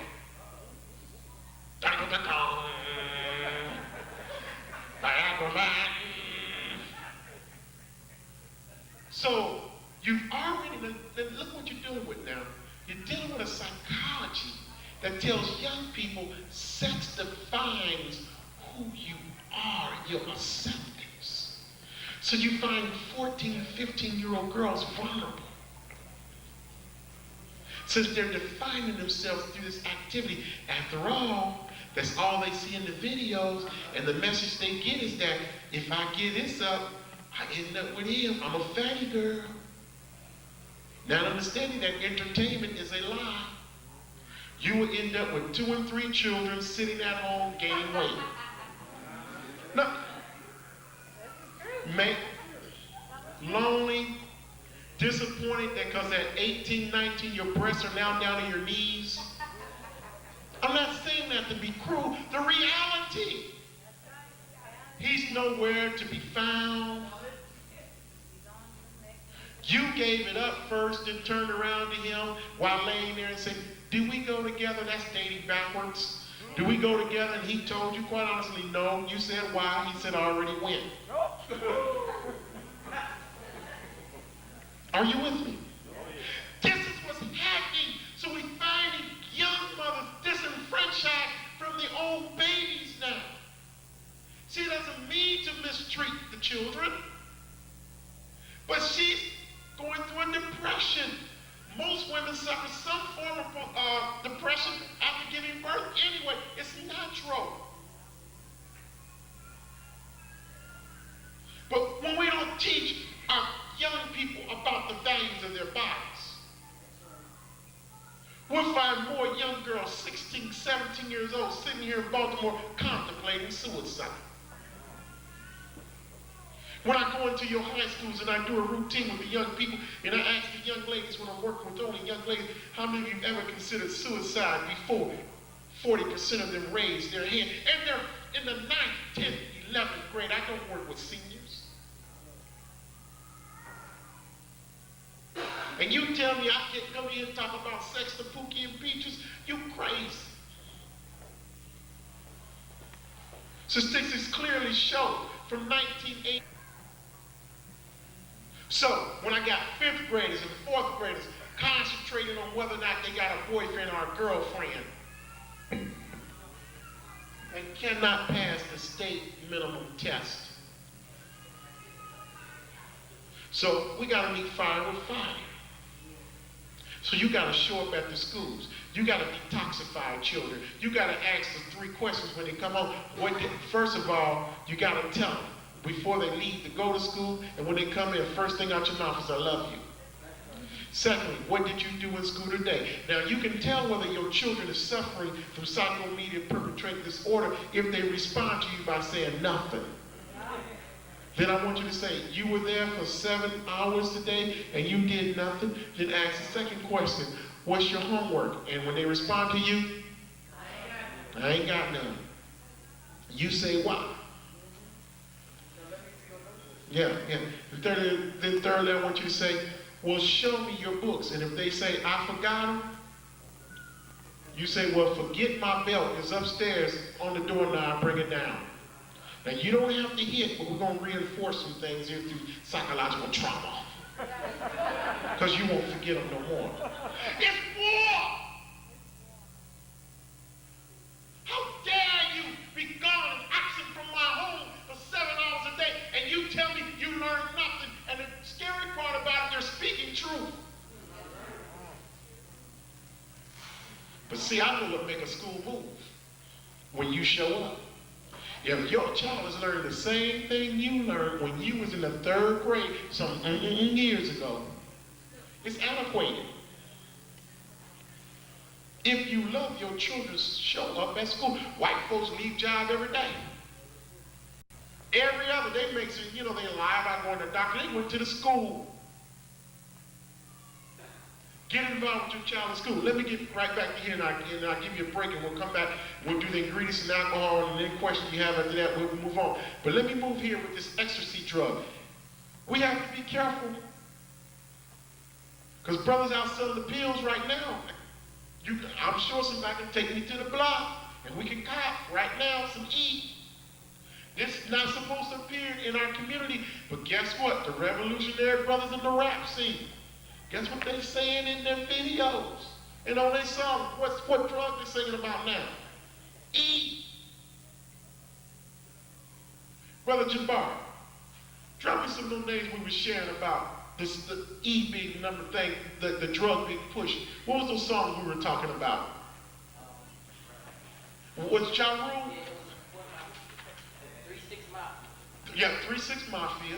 And I'm not talking about them as persons. I'm trying to prove to you, if you go into the business, I will dictate what you sing about. Pull them up. The challenge to you is to pull them up. Now you got to ask yourself, if these brothers so conscious on this song, how could they sell us death on this song? Instead of attacking the brothers, say, why is the recipe this way? Check. Why do Janet Jackson appear to your daughters and Janet Jackson talks about some things that make you blush as a grown woman? And you let the CD just play all through the house. And this toxicity comes into the mind of your daughter.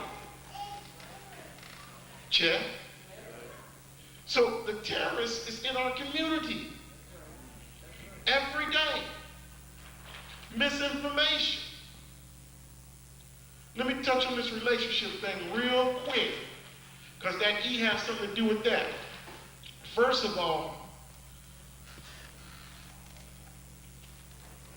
you know, Viagra just within itself is dangerous. No. Gentlemen, you better recognize, check. I mean, you better get a real physical exam, all that. I'm not a MD, so I can't tell you, not to, but you need to understand, particularly for African-American men, we don't go get checked enough anyway. Half of us in this room sitting here right now with hypertension.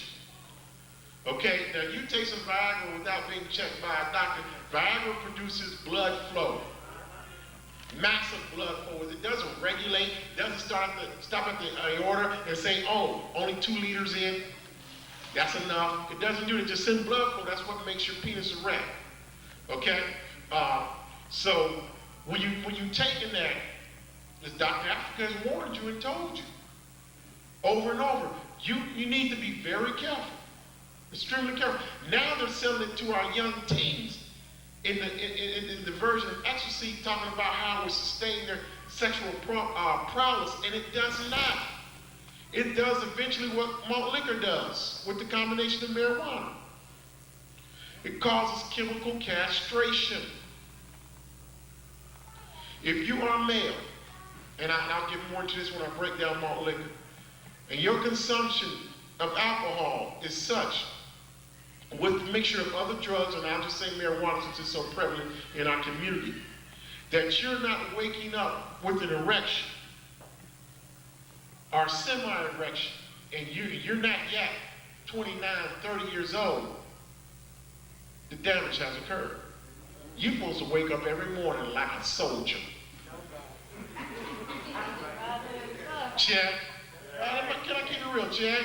You know the same thing when you used to see your son walk to the bathroom in the morning, you're like, aha, that's my boy. You know, as men, can I keep it real? You know what we was talking about, right? It's a badge of honor. Check? But it's sad when I'm dealing with 9th graders, 10th graders, 11th graders, smoking herb every day, chasing with malt liquor. And they say, well, I don't wake up like that every morning unless I've been playing with it before I go. You talk about playing with it before you get out of bed? And it's like, no, son, you wake up soldier. Got no restroom right now. No chemical castration. Now somebody might be laying here, can't wait till the morning, check what happens. What up?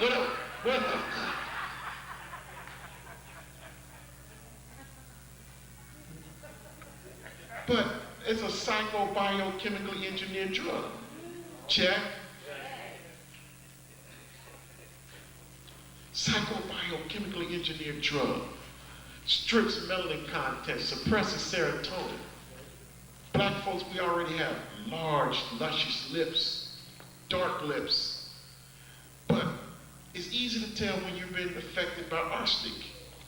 Start to get the pinkish of the lip and the imaginary ring around the lips. Chronic blunt smokers, Phillies, all that shows up. But you tell me, don't smoke it like that. You don't even understand where the arsenic is coming from, and I'll break that down for you when we come out. We are being poison while playing the game We So Cool. 24/7. Things are designed to have you kill yourself. When you have power, you don't give people who are powerless power. Check. You give them pseudo power. Check. How many of you ever heard the test of the white rat? Put the white rat in the maze and blah, blah, blah, right? First thing you need to know, something flawed about that test anyway. A white mouse is mutated. It ain't have much sense. Check. So they treat you like you're the white mice. And we fall for the game, even in this activity.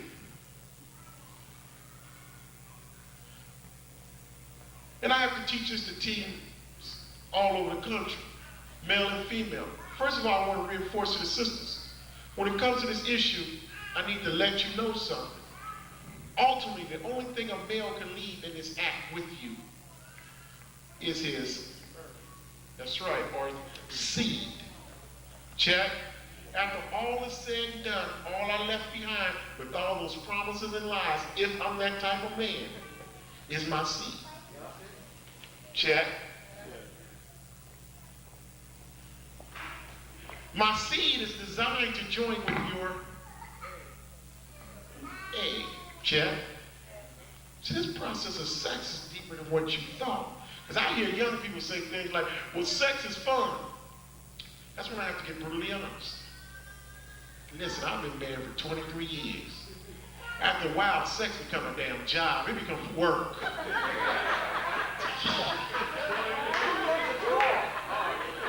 Damn right. Because your ego will make you like, and you're like, boy, you ain't 22 no more. Check. So can we be honest? Because young people think every time they engage in this, you know, they're looking for rockets and stuff to go off. Like, you better, we need to talk. Wait for somebody to say, I love you. If you ain't said I love you before you engage, you in trouble. Are you with me? So the seed is designed spiritually to join the egg. The egg is housed where? In the womb of a woman. See, that's awesome. That's spiritual too when you think about it. It's in a holy place. Oh, watch out now. I think I'm about to say something. It's in a holy place. And men who are in touch with their spirituality or their creator know it's a holy place. You don't believe me? Think about it, adults. When a man gets in the holy place and he knows the creator has something to do with that holy, what words do you hear in lovemaking? Oh my God. Now, when the guys show up in the room, did you get it? Check. That's a holy place. You get so comfortable in the holy place, you go to heaven. The thing that you know on earth close to heaven is your mama. So as a grown man, you begin to talk to your lover. You call her mama. That's not your mama, but you were in a holy place. So you call on God and refer to your lover as mama. As spiritual. So holy that after you emerge in the holy place, as strong as you are as a man, you go to sleep. Wake me up for the rebound. Wake me up for the rebound. Holy is that powerful. The black holy womb is so powerful that it puts a full-grown man to sleep. Think about it.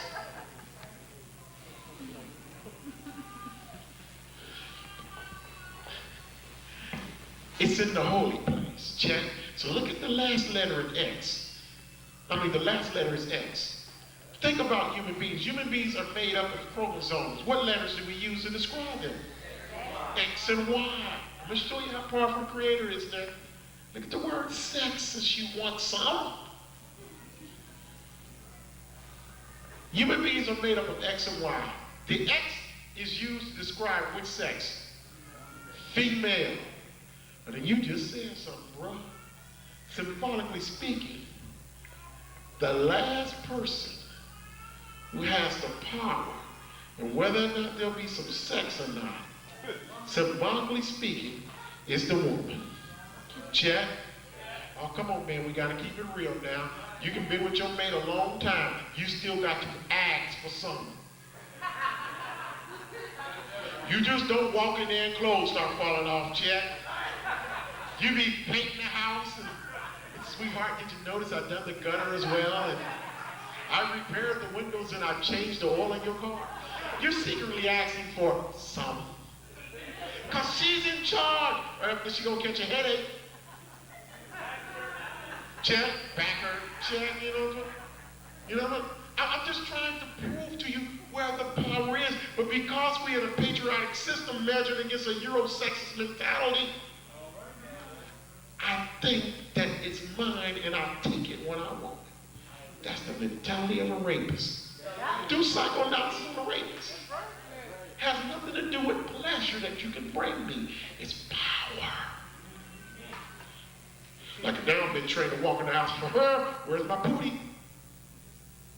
That's my booty. Where you been? Who you been talking to? Rage. Controlled by 3 letters. So female symbolically has the last say in whether or not there'll be sex. Check. But sisters, look. Look at the letter X again. It does something unique. What does it do?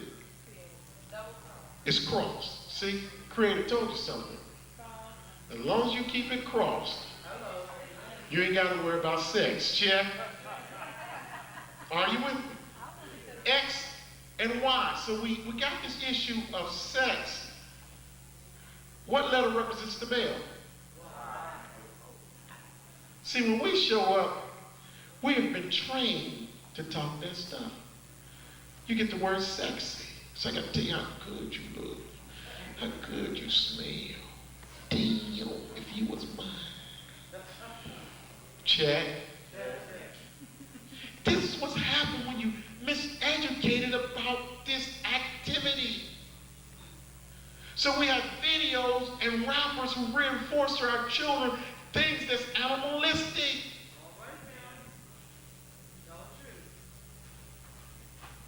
Are you with me?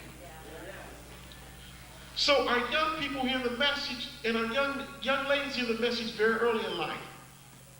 Girls are sugar and spice, and boys are snips and snails, and see, snip means worthless piece of meat. So a male learns not to put any value on his body. So he ends up giving his precious jewels to any and everybody. And that's what E will reinforce. Because when you're under the influence of E, you have a sexual desire, and you don't discriminate. Remember, you're high. You're out of your mind. So you intercourse with male or female. And it's dangerous in our society since you're already wearing your pants way down here. Yeah. We need to think. So, young boys are taught snips and snails and puppy dog's tails. Check. Puppies grow up to be what? Symbolically speaking, the dog learns to chase the what? That's right.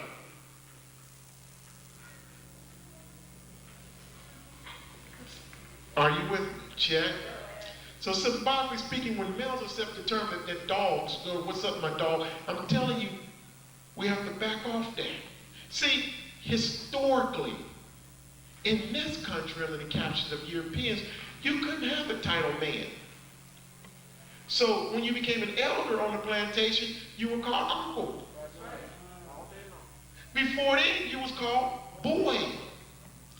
Now, come to modern time and deal with the modern form of our psychopathological perspectives of today modern slavery. Understanding now, we don't get rid of the slave trade or anything like that because it's profitable. So what do you do now? You use new terms. So you're still not a man, you're a dog. I reduce you to 4 legs. And I get you to sing about let's make love doggy style. Particularly in the late 80s and early 90s, every song was about doggy style. Check. Psychomedia, perpetrative disorder, syndrome 1, 2, and possibly 3. Take a deep breath, blow it out. One point, language. Let me show you why we get to, through a conversation, when a black male and a black female go at each other, I'm going to prove to you why 2 words always show up. The B word and MF, and I'm going to show you how it's processed. So the dog symbolism, male, chases when the dog gets the cat into the corner, what type of relationship do they have? They fight. They fight, that's violence, check. How many of you know females who have been in a relationship where the dog, i.e. the male, kicks that butt all the time? And she rationalizes to you, y'all don't love you, he loved me, y'all don't understand. The rule is still the same, sister. If he hits you once, he'll hit you again. Unless you get him some help while you have distance between the two of you. We're trying to produce a healthy nation. Check. The brothers, somebody come up to me and want to argue how is our place, okay? All right. We'll go reciprocity. What goes around comes around. Hope you don't have no female children. Check. Because you're going to like, Daddy, Pookie hit me. And you're going to explain to your daughter it's a man's place to do that? You're going to be talking about, I'll be there. You, baby, where's my pistol?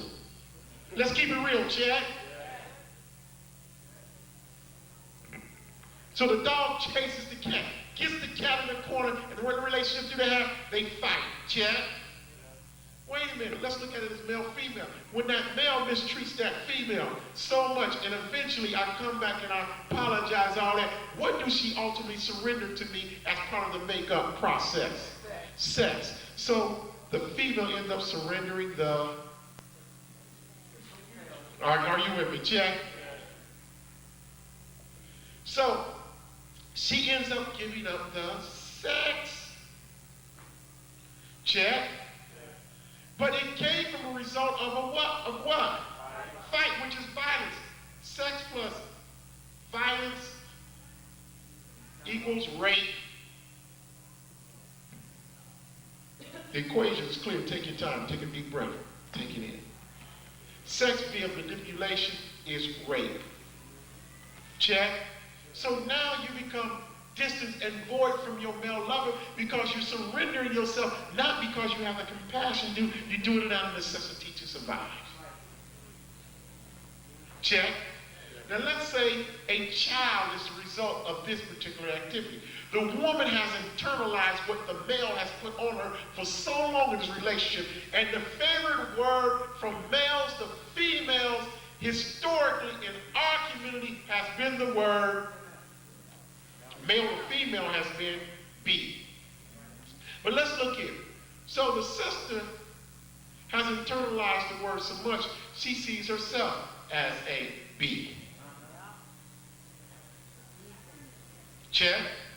Now people start coming to me, start breaking it down. It stands for the beautiful, intelligent, shut up.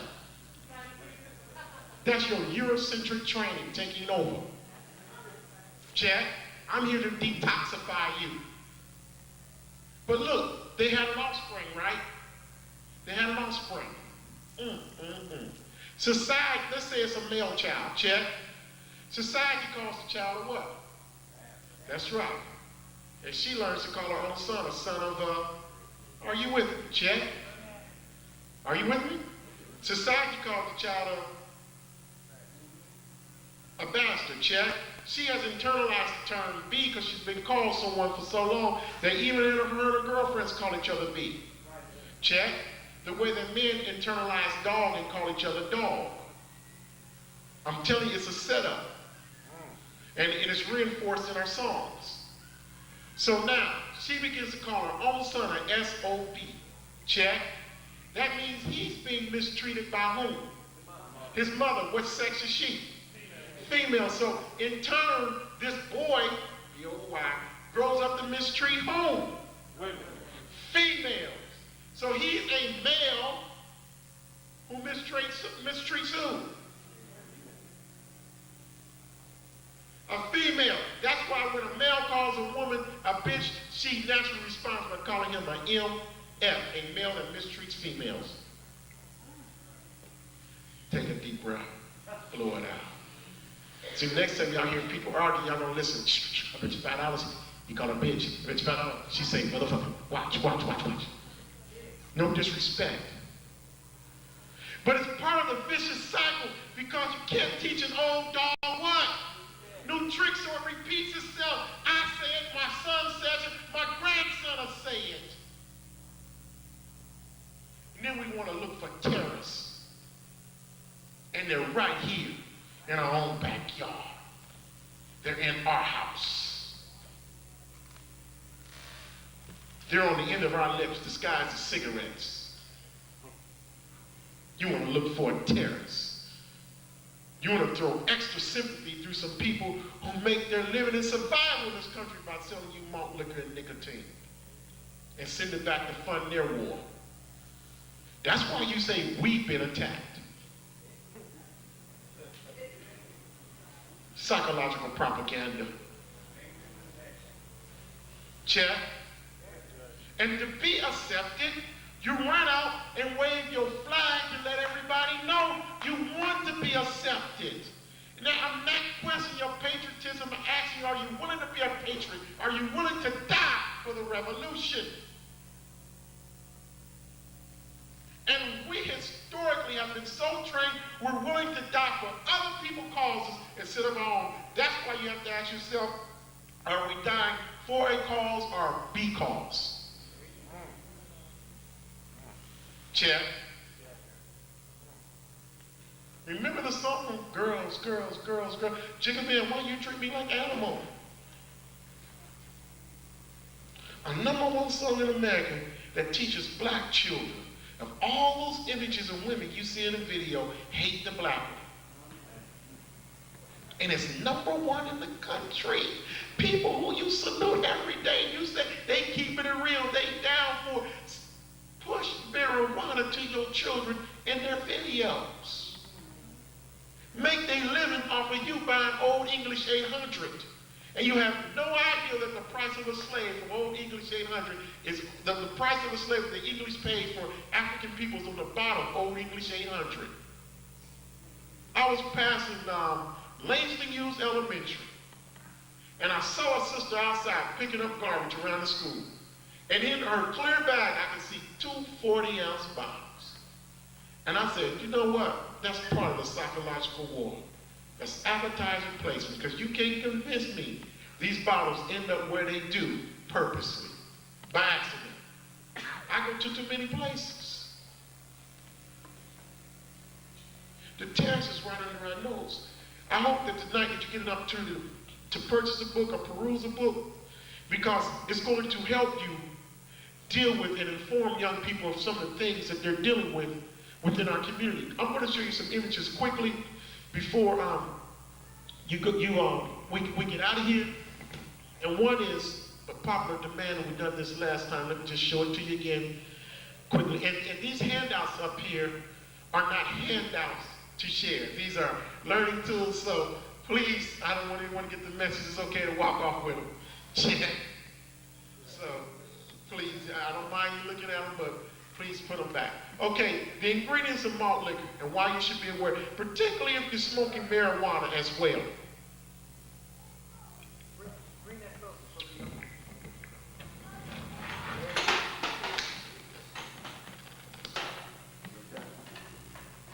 We lost the sound for a moment, but check.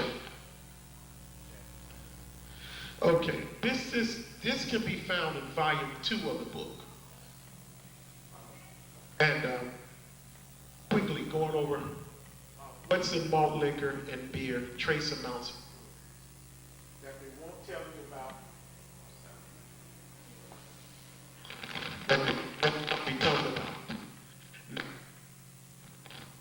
This is the piece of my research that caused a major problem. I was offered as much as $750,000 not to reveal this information. But simply, my people are not for sale. Check. You can't be. You can't be part-time. Can't be part-time in this business of saving lives. Menthol, numbness, pain reliever, addictive lung, sex organ damage, penile shrinkage found in cigarettes. Methanol, wood, alcohol, poison, mental illness, cancer, liver, kidneys, and sex organ damage found in rocket fuel and formaldehyde. Ethanol, narcotic, starch, alcohol, poison, narcotic explosive, liver, kidney, sex organ damage found in gasoline. This is not guesswork, this is scientific research. If you don't believe me, take a fresh chicken bone that hasn't been cooked, place it inside of a bottle of Old English 800 or St. Ives, come back and check on it. Within 72 hours, the bone will be totally disintegrated. I give you that challenge in the book. Then call me and told me I told you a lie. Then tell me what biology teacher told you this. Tell me what's on the bottom of a bottle that told you that would happen. So if it's tearing apart the marrow of a chicken bone, what's it doing to the lining of your intestines? To the lining of your penis, to your ovaries? Why urinary infection tracts are up as 50% amongst men of color who have high consumption of malt liquor?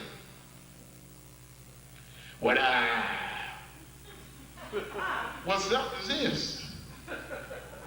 Butanol, poison, narcotic, explosive, cancer, petroleum, alcohol, liver, kidney, sex organ damage found in lighter fluid used as a solvent and nail polish remover. Yeah, so if you don't want to put a fresh chicken bone, that one that's been cooked, take a piece of red meat, place it inside of a bottle of malt liquor, check on it in the morning. It'll be blue. Isobutanol, poison, natural gas, alcohol, eye, lung, skin, liver, kidney, sex organ damage, fuel used to make gasoline, white sugar in our bleach, poison, causes diabetes, blindness, gangrene, addiction, on and on and on. Acetaldehyde, and that's a bad boy. Poison, paralysis, this is what causes your penis to go limp. And you find that in hard liquor as well, gentlemen. That's why you end up, next morning asking how it was. And you better hope these sisters keep lying, check. She's gonna call Tyrone. But anyway, acetaldehyde, paralysis, nerve, brain, lung, skin, digestive, sex organ damage. That's the 5th one out of 12 that we list that causes sex organ damage. It creates penis castrations, castration of the penis. Check. Through biochemical warfare. You talking about anthrax. You worried about your damn mail while you got a 40 in the refrigerator. You worried about a drive-by, a bullet coming through a window while you got cigarettes, cigars, herb in your house. Pork. Let me leave that alone. Histamines. Shock, swelling, skin rash, headaches, low blood pressure kill you as quick as high blood pressure. So what happens for black men who have hypertension and not aware of it, particularly when you consume alcohol, you have this major crash. You get this woo feeling when you stand up. Okay? Low blood pressure kill you as quick as high blood pressure. Causes the blood vessels to expand. That's why malt liquor is promoted for you to chug it. See, every drug they give you directions on how to take it. Whether it's illicit or legal. Check. Suppresses your immune system so when your immune system is suppressed, you become more vulnerable to HIV and other things like that. And that's what we found out. Heroin suppresses the immune system. Cocaine suppresses the immune system. We don't know enough about HIV infections to keep saying that it's sexually transmitted only. That's foolish. People find out they have HIV and they be trying to say, they're not just trying to figure out their sex list. or whether they took a shot, shared a needle. Because some people ain't been down there like, how in the heck did this happen? We receive limited information about HIV transmission. And I'm letting y'all know I was with Magic Johnson 2 weeks ago out in San Diego, and healthy as a horse. As big as one, too. I said, what the hell is this? I said, boy, Dr. Africa be telling the truth. Because we like being tricked. Check. We do. Phenol, bad boy, carbon dioxide poison, convulsion. This will cause alcohol poison as you hear about it. Circulatory collapse, paralysis, coma, numbness, burns, digestive problems, create digestive headache, skin rash, highly poisonous. It's a disinfectant. That's why young people on the reservations, the indigenous people of this country, you identify as Indians. When they can't get alcohol, they get a can of Lysol and punch a nail in it and just consume the Lysol. Yeah, yeah. You can make malt liquor by going over to the gas station, getting some gasoline, mix it with some sugar and or some bleach, and just 40 away. I'm giving you the ingredients.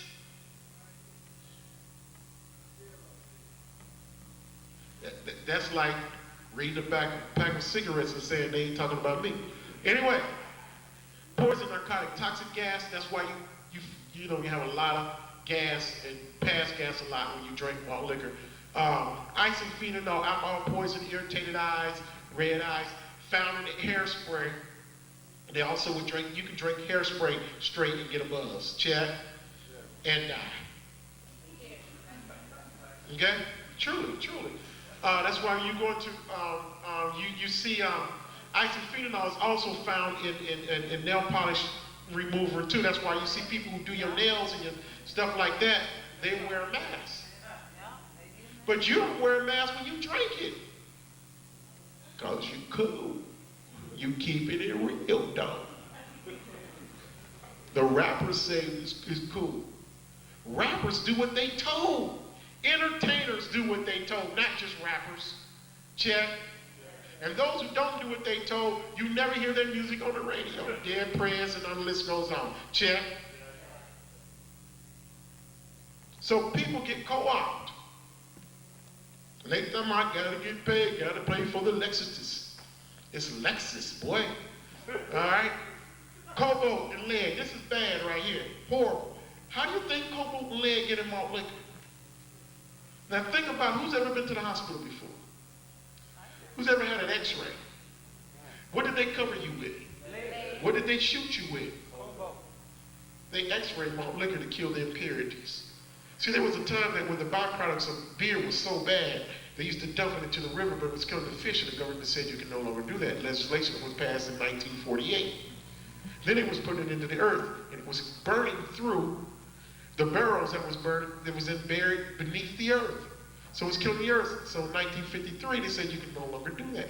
They said, wait a minute, beer is a multi-billion-dollar industry. We can't stop making it. What are we going to do with the byproducts? Somebody say, hey, put sugar with it. Tell some people to make them sexually prowess. I got the group. So 6 major cities at the time was tested from 1956 to 1963. And Baltimore was one of them. Check. And my research is correct. Smith's Malt Liquor Bull was here. Smith's Malt Liquor Bull was here and in Chicago. When the first malt liquor, it was a test site here for 6 years. Just like new brands of heroin is tested in Baltimore. You take it to Baltimore before you give it to white kids in Seattle. Come on, y'all.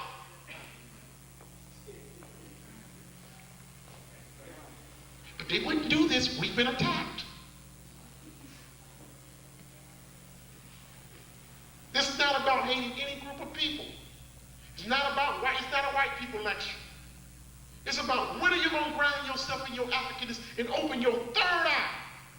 And I'm showing you that they give you things through entertainment and chemical byproducts to Keep your third eye closed. You hear from your third eye every day. Your third eye say, hey, hey, hey, don't go through that light.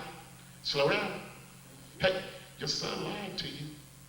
Your daughter's sneaking out. That's your third eye, your African come. And you like, they wouldn't do that. I work with your kids every day. Check. And they measure themselves against a model that they see on TV. Entertainment is not all bad, but you need to know how the word entertainment is defined. Break it down into its syllables. Enter means to come into. Tang comes from the word taint. I didn't say it, it's in the dictionary. Tang comes from the word taint, which means to poison. Entertainment means to seal. Now, redefine the word entertainment and wonder why they give your kids shows like Buffy, Samantha, the Teenage Witch, Angel, Harry Potter, the Dark Angel. What the hell is this? So you have African children want to get down with Harry. Now, as African cousins people, you ought to already know that ain't cool. Because we know about every Tom, Dick, and Harry. Are you with me, Chad? Get in touch with your Africanness, your consciousness, revisit. Carbon dioxide, I mean, you might as well put your mouth to the, up to a fire extinguisher if you're going to drink malt liquor. Ginseng, now they will print that. Y'all, I saw hurricane signs out there. This is a hurricane signs in a lot of windows here. Hurricane malt liquor. The hurricane malt liquor has a sign on the bottle that says ginseng, like it's an aphrodisiac. Check. I got some shocking news for you, and Dr. Africa will back it up with you. There is no proof that ginseng serves as a sexual aphrodisiac. There is no scientific proof. Check. Now, if you believe it and you take it, it'll work. Check. That's how powerful the mind is. So malt liquor essentially becomes urban Viagra. That's how it's sold to you.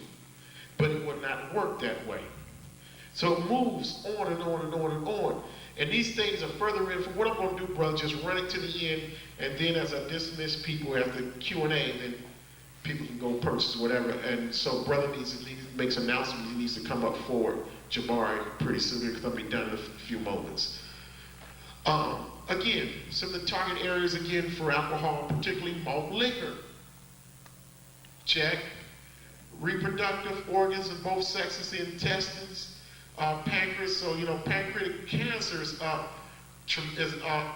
amongst people of color, particularly in females. Okay?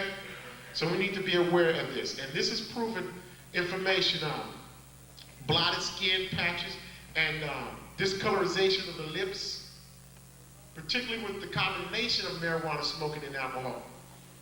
And the reason that happens is because the cigars that you're cutting are lined with arsenic. Now that is legal, because arsenic is not only a poison, but it's a preservative. Okay, the problem is the government allows that to be legal because you are not supposed to lick the wrappings of a cigar. But when you're making a Philly or blunt, it's surgery. Because you got to slice it open, check, dump out one form of tobacco or weed and put in another. And then to seal it, what do? You lick and you swallow. Now if you lick and spit, you're still in trouble. Because arsenic is an absorbent. As soon as it touches you, your tongue is like a sponge for it. That's why when you handle it, you would have to wear gloves. So somebody's taught us to do a blunt, slice it, you smoke it, take in the arsenic, then you kiss your babies. Arsenic is an absorbent, so it goes through the skin. See, I killed you and your children while you're getting cool all at one time, and you think you're ready for a revolution. Get out the way. You're in the way of the revolution. You don't want to make the sacrifice to be in a revolution. You talk it. That's why you say, we've been attacked. Are you got patriotism? Are you willing to be a patriot? Things that you consume every day in the game called Be Cool kills you. So, there, quickly, advertisement, entertainment, broke down the word entertainment for you, come into. Just to prove to you, I gotta go to the library and do some research. They clearly tell you how we get addicted. They tell you in an article, sex, drugs, drinking, and smoking. Scientists are discovering the chemicals, secrets to how we get addicted. I saw that, I said, all sookie now. For those who love research, May 5th, 1997. You gotta get it. And look what the parody they use. Give you a human with fish lips. And this is a powerful symbol here. The hook. So in order to get you that way, I gotta convince you it's part of your culture. Cool cigarettes, Newport. Hell, if you knew the history of slave ships leaving Newport, you wouldn't smoke one. Okay. Well, I said okay, like I'm whispering, didn't I? Tell all the business. Check. All right, so I could go through those, but I've covered a lot of those with you. I just want to touch on one other thing with you quickly. Again, back to killing our women. Okay, and this is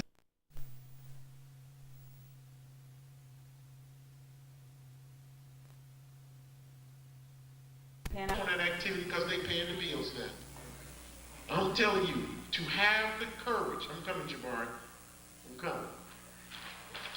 Have the courage, parents, to be what the Creator intended you to be after you laid down and put yourself into this position.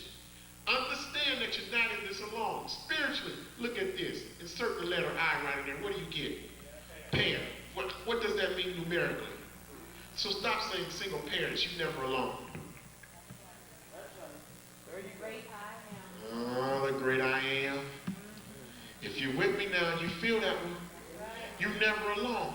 But look at the word parent. What is the last four letters of parent? R-E-N-T. What word does it spell? If you parent already, hell, you in charge. You put the rules down in the house. I'm coming in your house and your child is running you. We have lost our courage to be parents because we're comparing what we're supposed to be to a Euro model. Gentlemen, I gave you the whole scenario around the word sex and left you with the letter X saying females have the last word. But if Y represents male, look who's in charge of family. Look at that. And if you look at this, I'm going to show you how powerful the Creator is. Reposition those letters, you get the word I am, which means God. God is in the middle of family, so he's right beside you.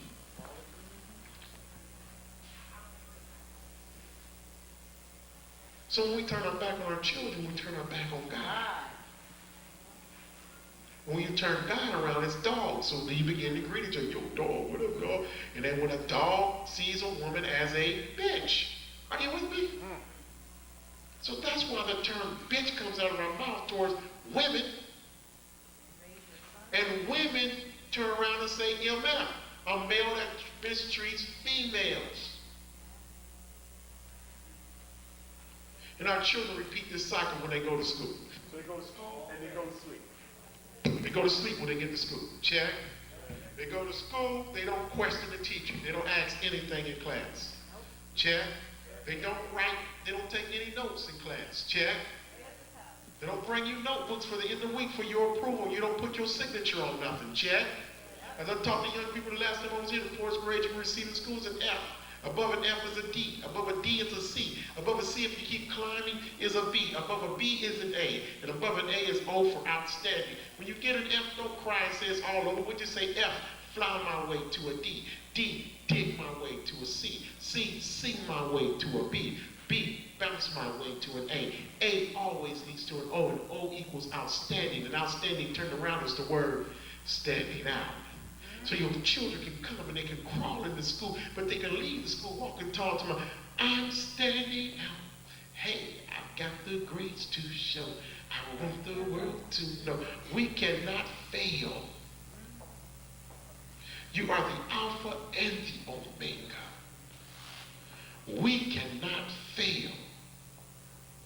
Get the information, get the knowledge. And the word knowledge is the word ledge. If you don't know, you'll fall off the ledge. Get the knowledge. Support the organizations that bring people here to share with you the truth and the reality as it speaks. Are you with me? If you want to deal with terrorists, if you want to deal with terrorism, you can wave your flag, but don't wave the white flag of surrender. Don't do it.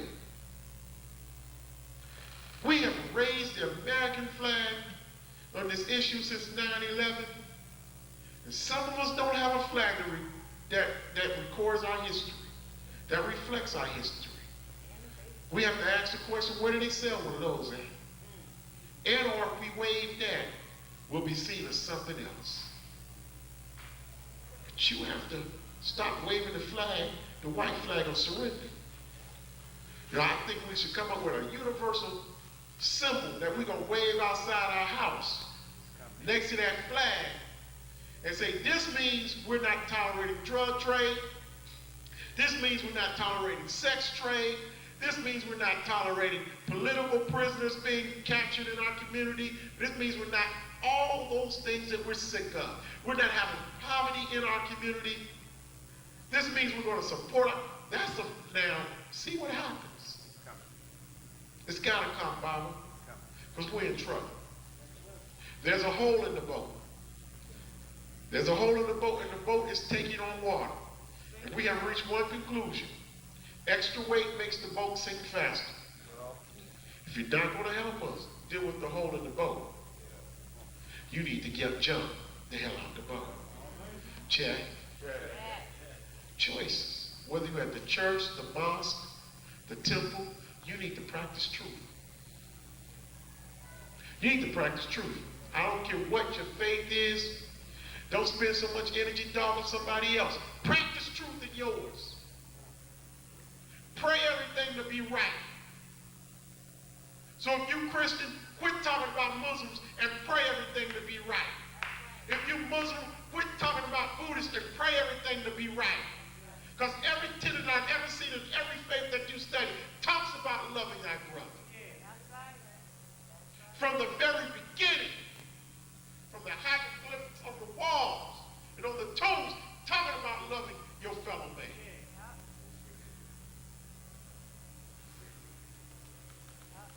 We bring it together and heal ourselves.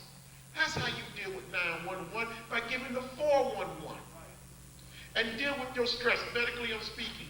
Deal with your stress. You may not think it has affected you or touched you, but we all dealing with it in some type of way. Deal with it. If that means getting information, giving information. If you recognize people are being misinformed, then give them correct information. Folks, we're dying. The only resource we have is young brother, this sister. Young brother, this sister. It's the only resource we have. And they stood up here and they said, when I grow up, I want to be like you. Man or fowl. Man or fowl. Man or beast. Woman or queen. When they look at you, do they want to be like you? And I don't care what your past has been. The great thing about it is behind you. Watch out, I think I just said something. I don't care what you could have sold more drugs in a little bit. Guess what? You have the ability to make that yesterday. The Creator is awesome. You have the ability to say, that's my past. And have the ability to turn around and say, I'm going to teach you what I learned from that experience. You could have sold your body before, but you have the ability to turn around and say, that's my past. I'm going to teach you the things that'll force you to sell your body, but you'll never make a mistake. You could have misused women, abused women, and or beat women, but that's your past. You have the ability to hold workshops to teach other brothers how to manage their anger. That's dealing with terrorism. Check. Check. That's dealing with terrorism. Brother Jabbar, I forgot what I was supposed to do at this point, bro. So, huh? Okay, yes. I'm closing at this point unless there's a question and answer on a particular thing. And I know I was asked to do a lot. I tried to cover those in bases in jest when I went past them, but I'll take some of those shortly if I'm allowed to, so we can move quickly on that. So, Brother Coach Power Hand.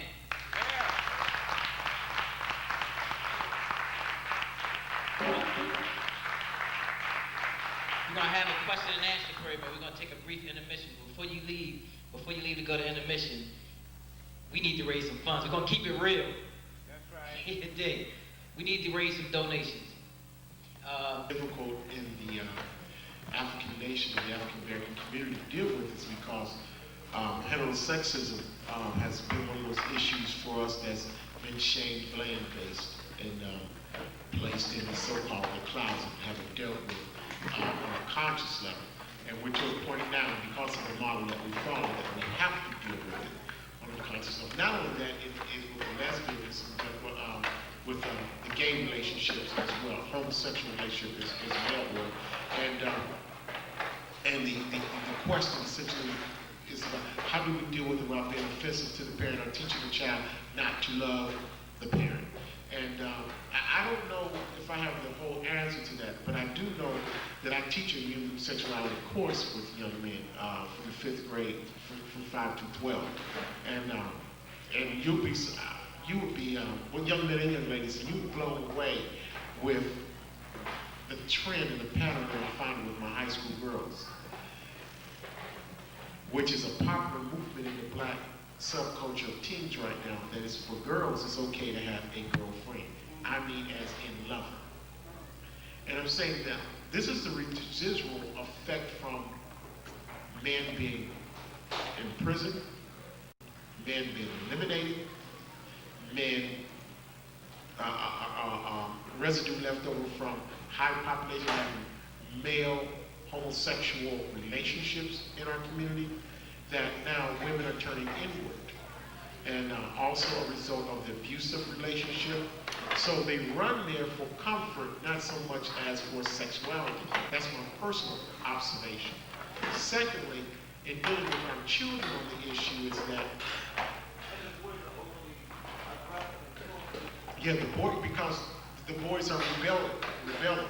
So what happens is that the young male is seeing his mother with a female lover,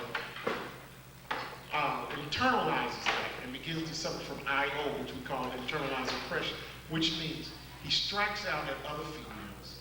He strikes out at mom, okay? You have the making of an abusive male now, because intuitively he knows X is supposed to be with Y. X plus X equals 9. Y plus Y equals 9. And so they're rational with that. So we're going to have a great deal of psychological trauma, which affects the educational process. And in dealing with that, I don't know, and I can't be politically correct, but we still have to teach young people about what we know in reproducing our own, and that's male and female. Whether you want to say it's right and or wrong, personally, I believe male, female, male, okay? But I know people are running there for different reasons. And I don't know how we do it without being offensive to the child. And because some people want you to be politically correct and say it's a choice. No sooner you start teaching kids it's a choice, then you have this other political cycle that says it's intuitively. That's what a person is born to do. And this society limits where we are sexually. And I'm just telling you, we've been poisoned all the way around. And it's another way to keep Africans from reproducing themselves. Thank you. Any other questions? Sister? I know that you're saying, and I know it's very true, that every solution basically for us starts in the community, starts at home, starts in the community. With the entertainment industry, is there any national effort being made amongst black people to control what is exactly actually happening in the video industry. I have children, I have grandchildren, and I'm really appalled at the music. And I love a good song as well as the next person. But sometimes I'm rocking, like, I'm going down, down, baby, da da da da da da. Until I actually realized what they were saying, I'm like, wait a minute, I'm trying to figure out, is there any national effort going on amongst black people to do something with the music industry to make them accountable, to put the images that they have on the videos, just the music, the words, the song. Yes. I know it begins in the community, but is there a national effort? Yes, there was national efforts in which I had the pleasure of being introduced to, invited to work with as part of a roundtable discussion. And a good friend of myself and Dr. Powers, DeLacy Davis, was the one who became a spokesperson at the table. It was with Minister Farrakhan and a great deal of the rappers, and something that Vibe magazine has supported the Nation of Islam. And the great thing about it, all these entertainers and minds of the social welfare of African people were at the table. The bad thing about it, we were just at the table. Nothing has changed. Because people are still being paid. Those black faces that you see still have to answer to someone that doesn't look like them that runs Sony, RCA, and Motown. That's right. Okay, they determine the ingredients of the recipe for a video. Okay, Sister Soldier spoke on it brilliantly, I believe, in the past and in her lectures, where she talks about people will pull those strings. You don't talk about the death and destruction of your own community, you don't sell. Okay? Because you can't say those things that some of the young people say in rap about their own community. They can't cross it over and compare it to and say, do that to another community. They'll be yanked off the air, they'll be punished, they'll be brutalized, or whatever, other than made a deal with. Perfect example is Ice-T. Right. Many years ago, Ice-T came out with Cop Killer. Yeah. And Papa Bush was in at that time, and the stick that it raised. But Ice-T was doing what was mandated to him via the company he was with. Okay? And so when he did Cop Killer, the deal was, listen, we're not going to totally take you out the picture. We're going to put you in the pictures. So they took him out of video and hard rap and put him in TV roles, successful TV roles and movies, and every role he played was a cop. So we get co-opted. So there are movements. We protested. I was just telling Brother, we were riding over here, I said we went out to LA and marched on Fox when they had the program when they wanted to bring the program where they had the butler, playing the old shuffle and jive role. And when Def Jam, the brothers out of New York was doing the Def Jam when it was, HBO had the specials come on night and made the mama jokes. That was like in 96, 97. We successfully had those removed from the air. However, some things come full circle. Now they're producing one that's going to feature rap and poetry, talking about revolution. And I'm real curious to see how long that's going to last. Real curious. But then again, I'm afraid that people are pimping that because neo soul is so popular right now, and it produces consciousness that people are going to ride that and milk it for what they can until it goes away. But there is no strong national movement. It's just pseudo because people give grants to have a meeting and people find a way to milk that money and you have a round table and somebody still come back out singing a song saying a piage and all that stuff. And have you ever heard these songs edited while on the radio? That's a joke. They still say the word. And all those type of things. So yes, absolutely.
lot, particularly with my junior high and high schools.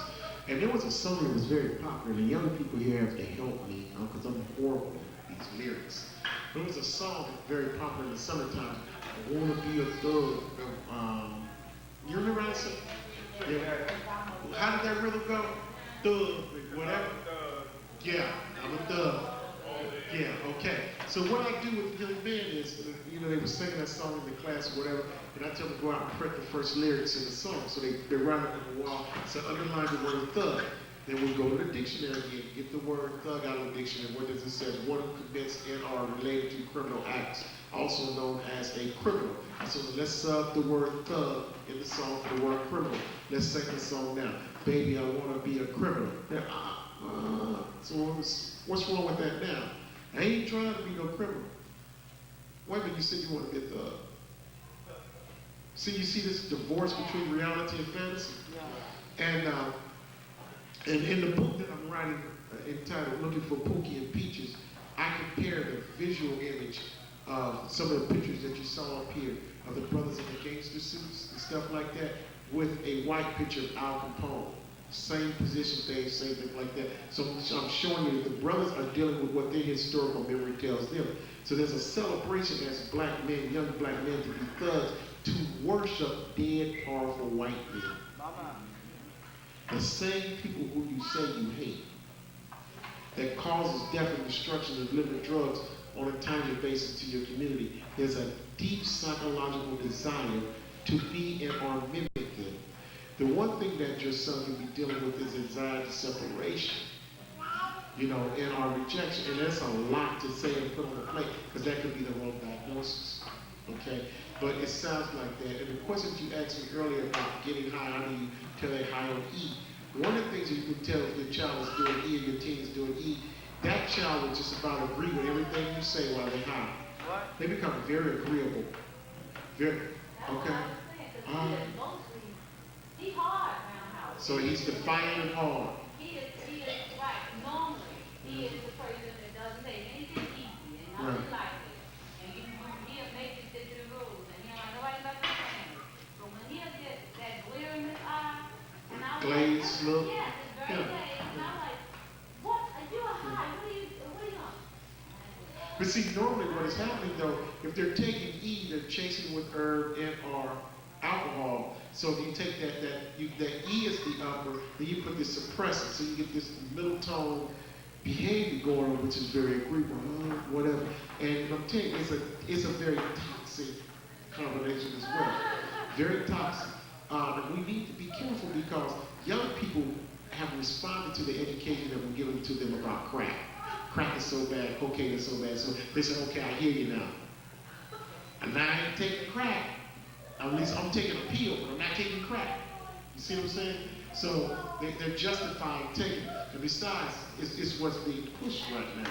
And it could be a number of things, but people do drugs in order to mask pain, in order to deal with something that they can't deal with. So the drug becomes that ultimate thing, that negotiator to deal with it. But it's a way of screaming for help.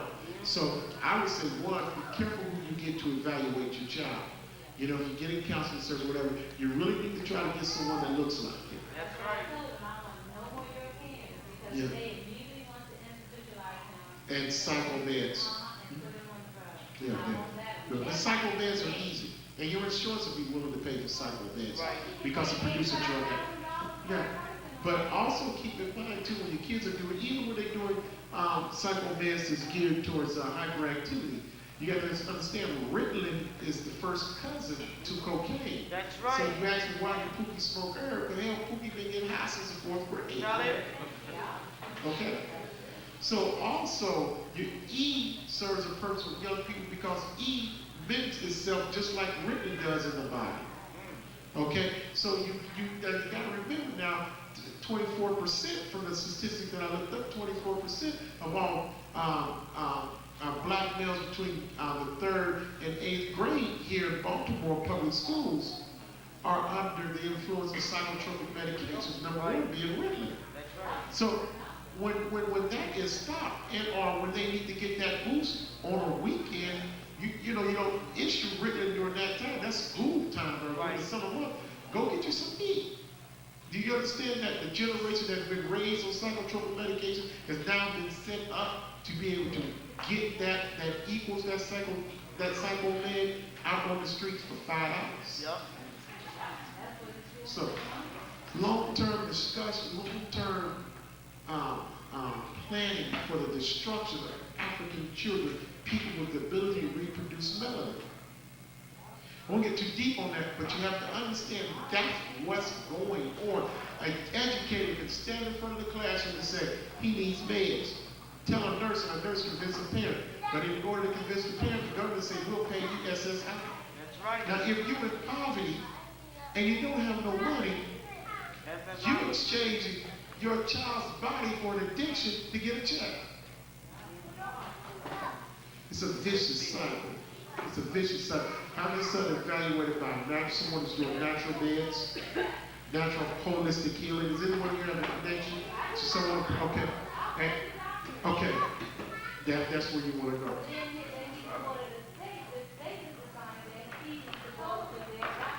Okay. Thank you, brother. Thank you, Brother Lyle. Thank you, brother. Let's get that around of applause. That's what the community got to have. We got to connect with one another. Thank you, brother. Thank you. Thank you. Yes, sir. What is melanin and its importance? Melanin and its support. Wow, there are several books back there that you can peruse in our kid. But melanin is that thing that melanin is ultimately is the source of our pineal gland that dictates a lot of things. From a rhythm to thought process, for you dividing common sense and being able to rationalize things and process is so important. People with high melanin content has the ability to do things more readily than other groups of people. That's not a superiority statement. That's a fact. That's why they try to reproduce the process to heighten melanin. They're trying to produce melanin pills. That's why they study African people. Okay, melatonin. Now, every human being has it, but the darker you are, the more abundant it is in you. Now, how do you suppress it? You have to give something to the body that excretes that suppresses serotonin. Okay? Look at serotonin as like putting a coat of paint on the wall that had a scratch on it. You know, it's there, it covers it up, it keeps it pretty. Okay? And that's what that is. Well, when you drink like malt liquor, it dries it up. It expands. It causes it to be depleted. And when that becomes depleted, the blessings and the things that you get from the gift of having high melanin context, you don't get. You don't get the benefits from. And I talk about that briefly in that book, but more in depth in volume 1 of my book. Absolutely. So melanin. Now let me tell you the truth about volume 1. Volume 1 literally was bought out. And someone wrote a huge check, bought all those books, and can't seem to find anybody to print that book again. So I'm looking for someone who has the ability to publish in our print, to have that's willing to go that extra mile with us and put volume 1 back out there. I mean, literally, even Dr. Powers was with me when I was approached in a major city and offered huge sums of money to sell the rights, not to write that book. See, because it builds on volume, because I had found out additional information since volume 1. And I'm a layman researcher. So this stuff is in the libraries. You know, it's at Emory University in Georgia. You're going to look at this stuff and you're going to say, whoa. Yeah. Dang. Even the way that they market the commercials and use scriptures to sell you things. You know, last time I was here, I think I did the 3 frogs. They showed everyone the commercial of 3 frogs, and people would not leave the joint because they wanted to see that commercial again because of the hidden things that we showed you in that commercial. So, absolutely. It gets deep. Last one. Okay, absolutely. Last one. Yes, sir.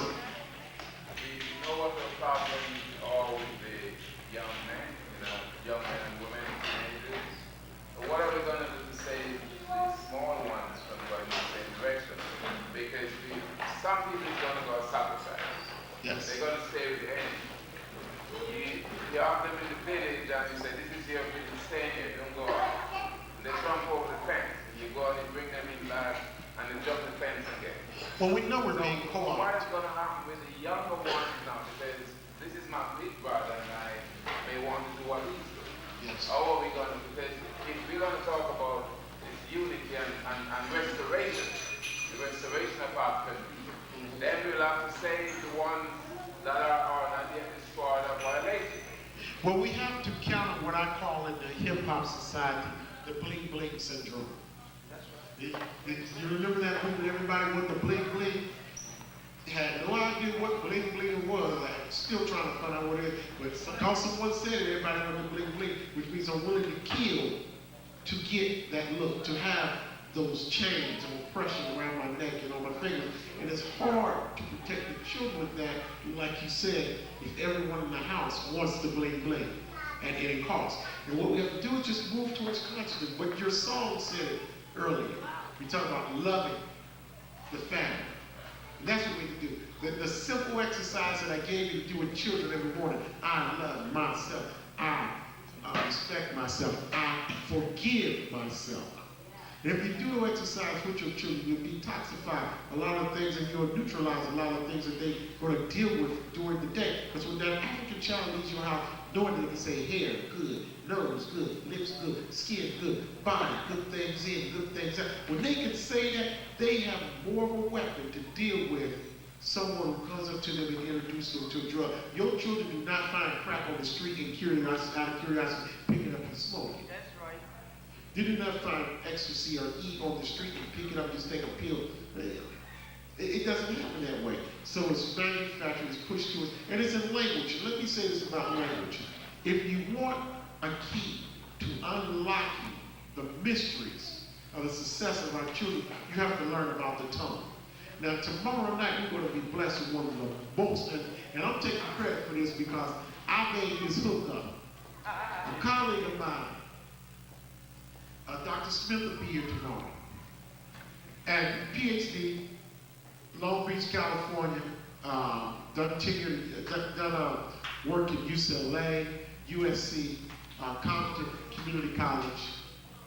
Profound information on Ebonics, King's English, the Queen's English. You know, every time I see him, I remind him that I'm trilingual. I'm trying to speak the language. And he talks about the beauty, the gift, and the power in our tongues. And I mean, if you enjoyed yourself tonight, I mean, you'll be knocked out tomorrow night. I'm purposely staying over in town another night in order to hear this lecture. It is awesome. And you have to be here. This brother flew all the way in from California. I only came from Ohio. He's coming all the way from California. And believe me, in reality speaking, I feel that I'm a part of reality speaking. We don't have the money yet. So this brother came because we told him the family in Baltimore needs him to be here. Yes, we do. And we can show our appreciation by coming out tomorrow night bringing a cousin with us. Check. Yes. You know, and I'm telling you, he's going to have materials for you as well. So like you said, if you fit to go, he's going to show you the value of the word fitna, where it came from, why we got there, why we don't use as many words as other people to say what we got to say.